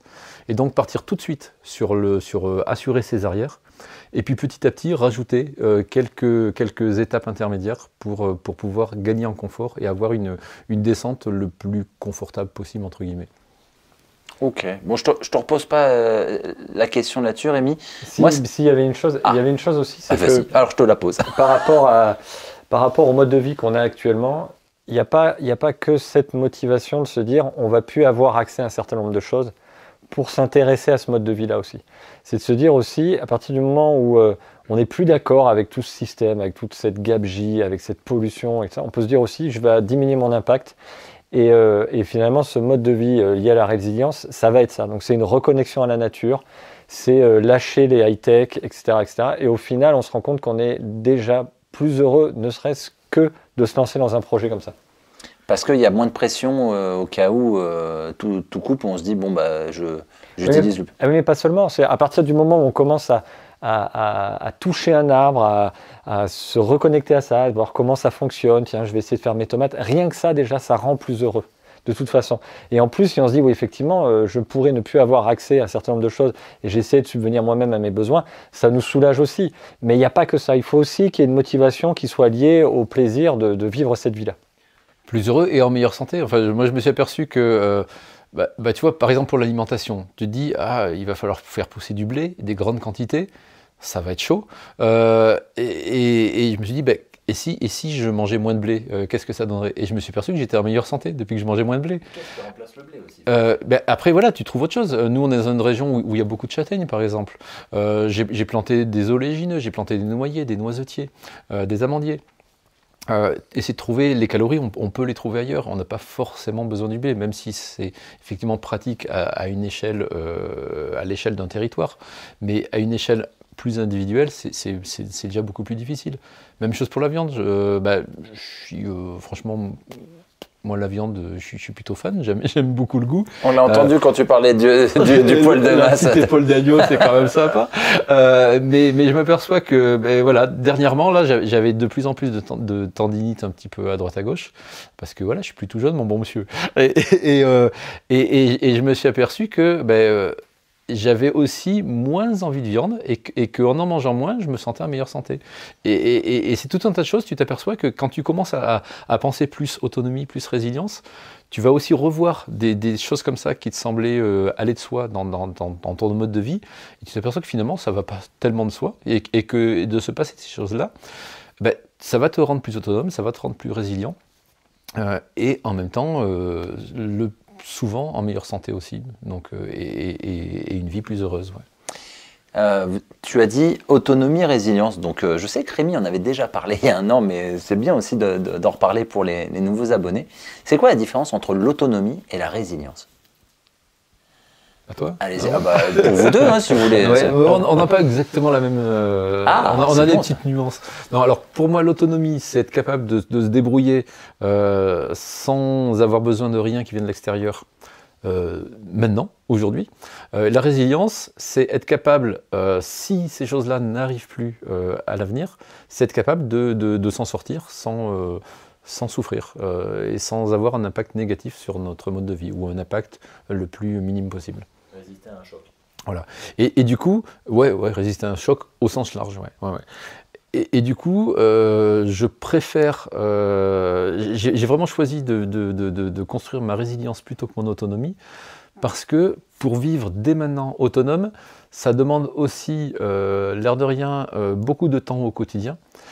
Et tout ce temps que tu passes à gérer ton autonomie, c'est un temps que tu ne passes pas à améliorer ta résilience. Et donc j'ai préféré, dans le monde tel qu'il est aujourd'hui, continuer à profiter du courant électrique, de l'eau qui arrive de l'extérieur, de la nourriture qui peut arriver de l'extérieur, etc., pour pouvoir me libérer du temps et passer plus de temps à améliorer ma résilience future. Gagner du temps, d'utiliser encore en ce moment. Gagner du temps au quotidien, ouais. Pour, au cas où un jour tout s'arrête. Et au moins tu auras bien avancé. Voilà, grâce tout s'arrête ou certaines choses commencent à merdouiller plus ou moins. Quoi, voilà, ouais. J'aime bien, merdouiller, c'est mignon. On n'est pas forcément... Il y a les scénarios, on ne sait pas du tout ce qui va se passer, on pense plutôt qu'il va y avoir une dégradation du service, en gros. Mais on peut partir sur cette option de la résilience pour plein de raisons. Ça peut être parce qu'effectivement ça disparaît, ou parce que ça diminue. On en a parlé dans l'autre vidéo, mais on se rend bien compte que le service de la santé diminue, donc on peut se dire, du coup, on fait comment? Mais il n'a pas disparu. On peut aussi se dire parce qu'on n'est plus d'accord, donc ça peut être sur l'électricité aussi. On peut se dire, je ne suis plus d'accord sur la façon dont est produite l'électricité, donc je vais la produire moi-même, du coup j'assume cette partie-là. Et puis il y a un autre point aussi, c'est que là on a parlé de résilience et autonomie, mais il y en a encore un troisième point qui est l'autarcie. La l'autarcie, c'est de se débrouiller tout seul. Alors que l'autonomie, il y a encore une notion de collaboration, de se dire, j'ai un problème, j'ai besoin de ça, je sais que je peux le trouver à droite ou à gauche. Quelqu'un qui est dans l'autarcie, là, par contre, il faut qu'il arrive à trouver toutes les solutions tout seul. Et la résilience, on va avoir plus de temps, plus de préparation. Et il y a aussi tout le côté psychologique qui est hyper important. Moi, je vois bien par rapport aux familles que j'accompagne, des gens qui vont passer d'un mode de vie classique à un mode de vie dans l'autonome. S'ils le font de façon trop rapide, ils ne vont pas réussir à tenir dans le temps. C'est trop de modifications, et au niveau du confort, mais aussi psychologique. C'est la programmation qu'on a eue qui est difficile à déprogrammer. Ouais, bien sûr. Ouais. Alors que là, avec la résilience, quand on part sur un projet comme ça peut être graduel, et petit à petit, on va changer telle et telle chose, et je pense que sur le long terme, c'est beaucoup plus pérenne. Là, j'ai une petite question, j'aime bien les questions pour titiller, pas que vous, surtout les gens. Vous n'avez pas l'impression que là où il y a même 5 ans, ce que vous faisiez, on aurait pu dire c'est quoi, c'est illuminé, vous êtes malheureusement, et puis avec les belles promesses et les belles choses qu'on voit arriver, des guerres aux portes de l'Europe ou des choses comme ça, vous ne trouvez pas que vous êtes de plus en plus quand même dans quelque chose d'assez logique au final ? Il y a 5 ans, on n'en parlait pas. Enfin, je veux dire, on n'en parlait que aux proches. Et dire qu'on prévoyait des pannes majeures à grande échelle, c'est clair que tu passais pour un parano. Aujourd'hui, les gens commencent à se dire « Ah oui, effectivement, c'est pas si parano que ça, quoi. » Mais voilà, tu n'as plus forcément besoin d'utiliser l'image de la ceinture de sécurité que tout le monde met en voiture. Bah, c'est pas parce que tu mets ta ceinture de sécurité que tu es parano et que tu te dis que tu vas avoir un accident. C'est juste au cas où. Et ben, là, c'est exactement pareil. Ça ne veut pas dire qu'il y a des choses qui vont merder. Et on l'espère jamais, mais carrément pas. Je veux dire, quand on commence à envisager sérieusement ce qui peut se passer si des choses commencent à merder, on le souhaite à personne, c'est évident. Mais mieux on sera préparé, mieux on sera capable de le supporter sans trop souffrir, et du coup, mieux on sera capable d'aider autour de nous, parce que cette résilience, elle doit aussi se construire à l'échelle du territoire.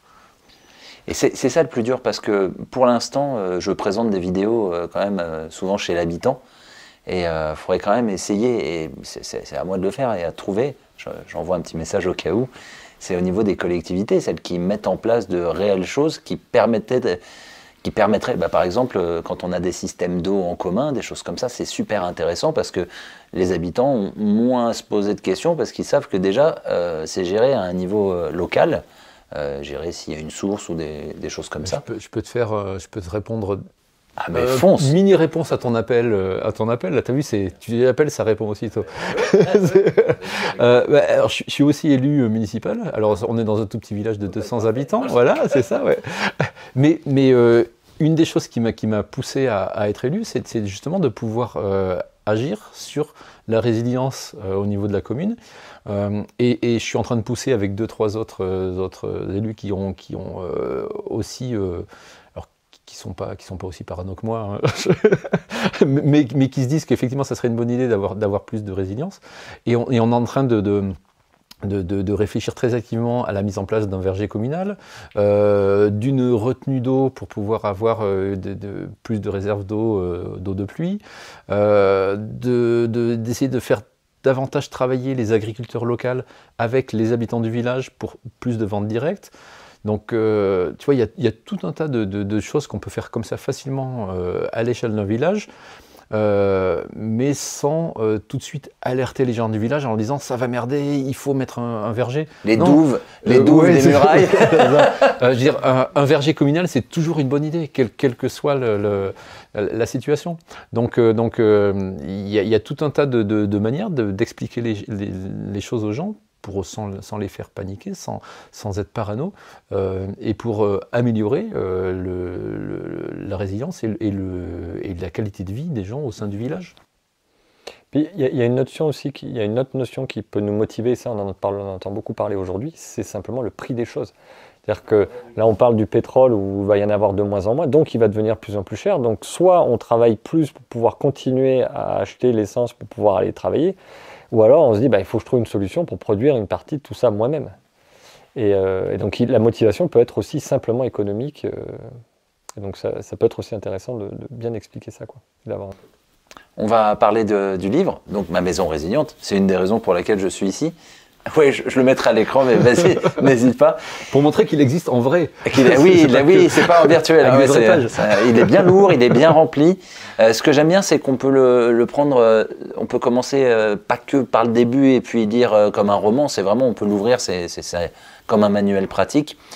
Comment on commence un livre comme ça quand on se dit, bon, on va parler de résilience, c'est quoi? C'est j'aime pas le mot, alors il faut que je trouve, c'est des réunions que vous faites ensemble et puis, non, c'est des réunions que... La première chose qu'on s'est dit, en fait, c'est qu'est-ce qu'on aurait aimé, nous, avoir comme bouquin quand on a commencé? Quels sont les sujets sur lesquels on a vraiment galéré? Ou si quelqu'un était passé en nous disant, non, là, tu perds ton temps, fais pas ça. Et surtout, ce qui était important, nous, c'était de prendre le projet de façon globale. Disant, il y a plein de petits points à avoir en tête, et parce que chez nous, on a le bouquin sur le poil de masse, le bouquin sur la récupération de pluie, on a les bouquins comme ça, mais on voulait avoir quelque chose qui soit plus global et surtout qui soit lié directement à la résilience. Et donc ça, c'est les premières questions qu'on s'est posées au début, pour être sûr qu'on soit bien raccord sur ce qu'on voulait écrire. Et justement, c'est quoi les points sur lesquels vous avez galéré au début ? Parce que tu as dit, on a écrit, et surtout, c'est quoi les premières galères? Il y a plusieurs types de galères. C'est déjà passer un temps de malade à fouiller sur Internet pour faire le tri entre les infos un peu fantaisistes et les infos vraiment fiables. On en trouve des tonnes dans les forums ou des blogs ou des vidéos avec des gens qui disent, bah voilà, j'ai fait comme ça, faites pareil. Et tu creuses un peu et tu t'aperçois que mais non, c'est pas du tout adapté à ta situation, à toi. Donc voilà, on voulait vraiment donner ce point de vue où tout ce qu'on a essayé nous, tout ce qu'on a fait comme recherche pour faire déjà un premier tri, dire ben voilà, telle solution elle est bien dans tel cas, telle solution dans tel cas, voilà, et bien montrer qu'il n'y a aucune solution unique qui répond à tous les besoins. Mais vraiment amener les gens à se poser les questions sur quels sont vraiment leurs besoins et pourquoi telle solution répondrait à leurs besoins et pas celui du voisin. Sur des cas concrets, par exemple, moi là où j'ai vraiment galéré, c'est sur l'isolation. J'ai fait beaucoup de recherches, j'ai fait des tests et je me suis bien planté sur certaines choses, donc ça a progressé au fur et à mesure de la maison. Et là, j'ai quasi terminé cette partie-là et je vais recommencer la première isolation que j'ai faite il y a 14 ans. Pourquoi? Parce qu'elle est déjà plus efficace ou parce que tu as Non, trouvé c'est parce mieux? qu'elle était sous-dimensionnée et que en fait, j'étais parti sur du liège et le liège n'est pas adapté pour cette situation-là, comme disait Didier. Et en plus, c'est cher. Mais moi, je voulais de la durabilité et un isolant qui ne craigne pas l'humidité. Donc, je suis parti là-dessus. Effectivement, il remplit cette fonction-là, mais par contre, il posait problème. Voilà, c'est ça. Quand on met qu'une seule couche et qu'on le rentre entre les poutres, les jours où c'est trop sec, ben ça se rétracte et l'air arrive à passer. Donc, il faut absolument croiser et mettre plusieurs couches. Voilà. Donc, c'est une chose que je n'ai pas faite et donc que je vais faire, que je vais refaire.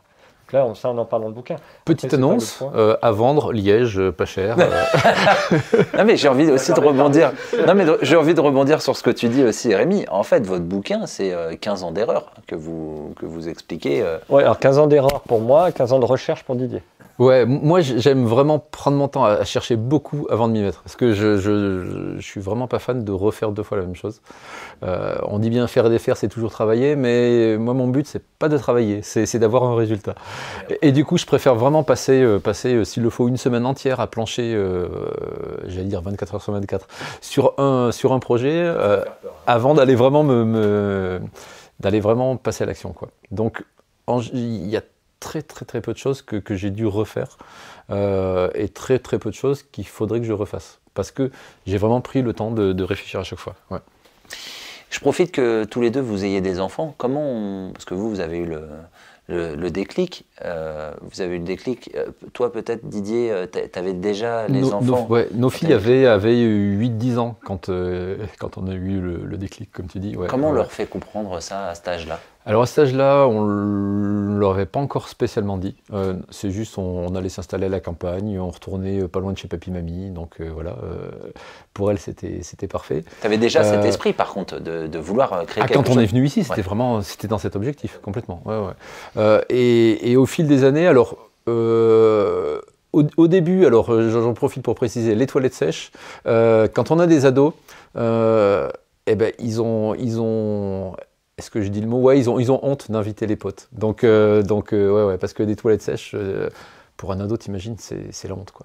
Donc voilà, c'est un truc à avoir en tête. Ouais, mais t'as pas de tuyau qui dépasse chez toi. Pas de tuyau qui dépasse. Ah ouais, voilà. Les ados. Et après, donc, on leur a expliqué, mais vraiment très très progressivement. C'est petit à petit. Et il y a guère que 4-5 ans qu'on a commencé un peu à leur dire que, vous savez, un jour, il est possible qu'il n'y ait plus tout ce confort qu'il y a au niveau de notre société, qu'il y ait des choses qui commencent à merder. Et ils le comprennent d'autant plus qu'ils s'en rendent compte maintenant au quotidien. Ouais, maintenant, elles ont 18-19 ans, nos filles. Et elles voient bien qu'il y a plein de choses qui merdent un petit peu de partout. Il y a eu la période Covid, maintenant avec l'Ukraine, ça aide pas non plus. Et finalement... Et elles le vivent beaucoup mieux que leurs potes de lycée ou étudiants, parce que elles étaient déjà prêtes psychologiquement à se dire, ben oui, il y a des choses qui vont merder. Alors que pour tous ces jeunes qui ont vécu sans se poser de questions dans une société de consommation, d'un coup, là, ça fait une grosse claque. Et encore, ils n'ont pas encore compris tout ce qui allait se passer dans les mois qui vont venir, quoi. Donc, quelque part, c'était un petit peu plus dur pour elles avant qu'il y ait vraiment des signes évidents de merdouillage, mais maintenant, finalement, c'est plus facile. Et les tiens sont plus jeunes. Et je crois qu'on en avait déjà parlé, Rémi, alors peut-être que ça fera doublon, mais toi, à l'inverse, tu n'avais pas encore les enfants quand tu as eu le déclic, et tu as fait des enfants en sachant que bon, ça pourrait se dégrader dans le futur. Pour quelles raisons? Alors, je sais pas si, je sais qu'on en a parlé, mais je ne sais pas si c'est devant la caméra ou en off. Comment on peut se dire, bon, d'après ce que je vois, quand même, le futur, il va pas être terrible, et comment, quand même, ça donne envie de faire des enfants? Parce que justement, on n'a pas cette idée que le futur ne va pas être terrible. Au contraire, on a une opportunité de créer une nouvelle société. J'en profite. Hein, le petit, il se voit. Super bien. Future, voilà. Mais dans l'esprit, ouais, comme tu dis, et comme dit Arthur Keller, il faut remplacer les espoirs à la con par des espoirs lucides. Mais du coup, je te laisse finir ta phrase. Oui, non, c'est ça, c'est-à-dire que là, on se dit, effectivement, l'éducation classique, on en a parlé dans la vidéo sur l'éducation classique prépare pas vraiment à une société radicalement différente. Aujourd'hui, notamment dans l'enseignement, on parle beaucoup du numérique, devenez des programmateurs de drones et vous serez riches, etc. Bon. Cela dit, juste, j'aime pas dire ce mot-là, mais pour l'instant, tant que tout va bien, ils peuvent faire ça, avoir de l'argent et préparer leur résilience, parce que c'est très demandé, évidemment, actuellement. Oui, mais le problème, c'est qu'en fait, quand on va éduquer un enfant dès le départ pour qu'il soit performant d'un point de vue numérique, mathématique, etc., il ne va pas avoir la dextérité, par exemple, manuelle. Alors la dextérité manuelle, on se rend bien compte que plus on va l'apprendre tôt et plus ce sera facile.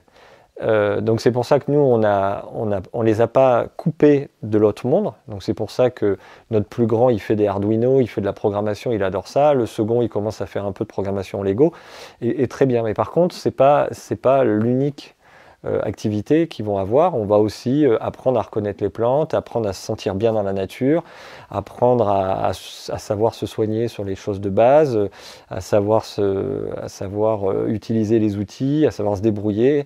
Et donc c'est en ça où on essaie de les aider à être autonomes, mais sans les couper du reste. C'est pour ça qu'on l'a dit, ils ont aussi accès aux consoles de jeux pour pouvoir être connectés et à ce monde présent, et éventuellement un monde qui va être différent, mais on ne sait pas du tout à quoi il va ressembler. Mais dans tous les cas, moi je pense qu'à partir du moment où on est manuel et où on est autonome, bien dans sa peau, et qu'on connaît ses propres limites, qu'on sait ce qu'on est capable de faire, ça va être plus facile d'être résilient, c'est-à-dire s'adapter à un monde qui sera différent. Ouais, alors, c'est un peu injuste ce que tu dis, parce que mes filles, elles sont aussi super manuelles. Tu verrais les pouces, elles sont super douées. Ça sera bien pour la pompe, sûrement. Je sais pas. Il faut trouver l'appli pompe. Là, c'est le moment, ça fait déjà une bonne vingtaine de minutes que je vous pose des questions. Là, c'est le moment où chacun, vous êtes libre de pouvoir expliquer un petit peu plus, peut-être à titre personnel, pourquoi vous êtes autant investi chacun, parce qu'il y a une chaîne YouTube, il y a conférencier aussi Rémi, et puis aide à l'installation. Pourquoi vous avez décidé, vous auriez pu vous planquer et vous dire, bon, nous on se met dans notre coin, on avance parce qu'on le fait un peu... Ma question, je sais déjà dans ma question un peu la réponse, plutôt Rémi, mais pourquoi quand même vous avez décidé à un moment de dire, faut que je m'implique et que j'aille aider les autres? Parce que ce projet de vie est passionnant, déjà. Et qu'en fait, je dis on, mais tu diras, mais en tout cas, dans ma famille, on se retrouve beaucoup plus dans un projet de vie comme ça que le mode de vie qu'on avait avant, qui était beaucoup devant les écrans, stress, etc. Et donc en plus, on se rend compte qu'effectivement, on ne sait pas à quoi va ressembler le monde d'après, mais on espère ça sera mieux adapté. Et surtout, il faut qu'on soit le plus possible à s'intéresser à ça, à s'équiper, à s'informer, à se former.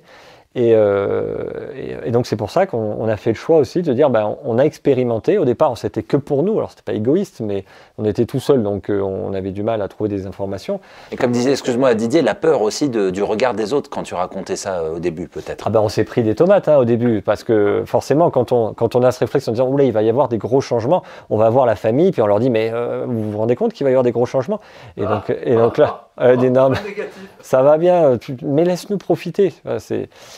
Donc on a eu de tout comme réponse, mais c'est vrai que c'était plutôt assez négatif pour une raison, entre autres, c'est qu'on était très mauvais. On le faisait de façon hyper maladroite, et en plus c'était pas le bon moment. Donc on a attendu on a attendu le bon moment, à partir du moment où les médias ont commencé à en parler, donc ça c'était en 2018-2019 je crois. La période où Pablo Servigne a commencé à être bien médiatisé, quoi. Merci à Pablo, parce qu'il l'a fait de façon très pédagogue.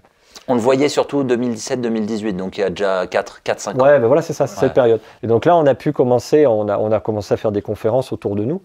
Mais c'est surtout pour montrer qu'en fait, il ne faut pas que ce soit un mode de vie contraint, mais plutôt un choix, et de se dire qu'en fait, on est plutôt plus heureux dans ce mode de vie-là. Et donc, c'est pour ça qu'on a décidé de partager. Tu dis, tu t'y prenais mal, tu faisais culpabiliser les autres, c'était pourquoi, comment? Ouais, il devait y avoir de ça. Plus, on mettait trop l'accent sur le côté anxiogène. Et du coup, une réaction naturelle du cerveau, c'est de se dire non, c'est pas possible, pour se protéger, tu vois, de cette anxiété. On va tous mourir, mais avec le sourire. Non, j'exagère.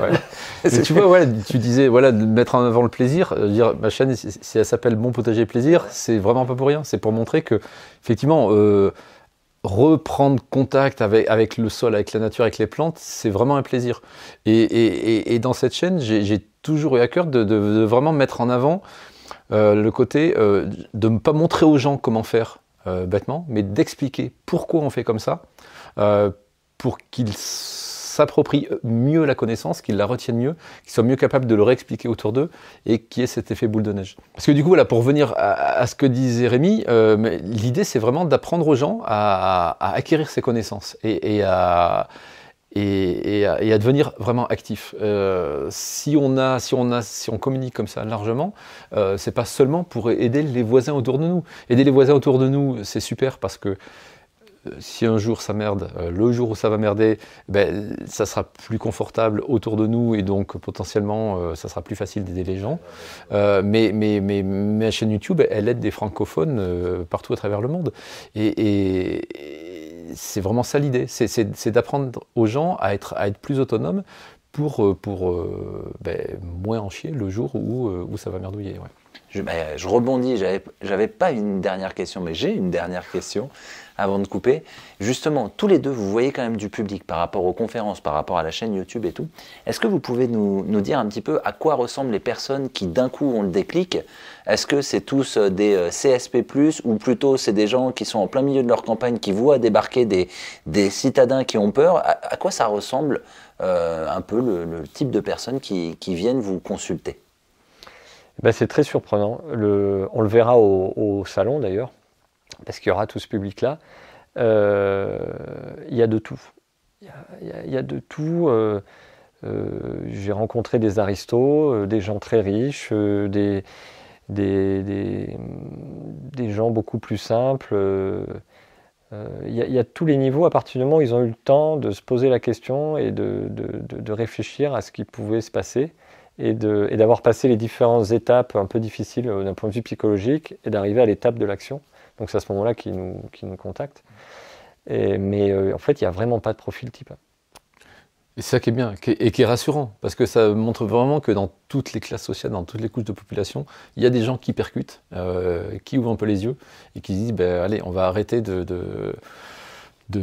surfer sur la société de consommation et de se laisser bercer, et puis on va ouvrir les yeux un peu et puis se dire que oui, il est temps de se retrousser les manches et de passer à l'action. Donc c'est super encourageant, franchement. Ça peut arriver à tout le monde. Et puis il y a aussi ceux qui sont un peu contraints, les Gilets jaunes, ça a été ça aussi. Ils se sont dit, là il y a un problème. On a fait une conférence avec les Gilets jaunes, et c'était passionnant. Parce que justement, quand tu repenses à un autre monde, tu te dis déjà qu'est-ce qu'on peut enlever de là où ça a merdé pour qu'on en arrive là, et on s'aperçoit que c'est souvent notre mode de vie. Le mode de vie, on doit se déplacer, t'en parlais avec l'essence, mais bon, d'autres énergies. Merci beaucoup pour cette présentation, Didier. Merci de nous avoir reçus. Rémi, merci aussi d'avoir apporté encore ton expertise sur de nombreux domaines. Merci Didier, merci Rémi.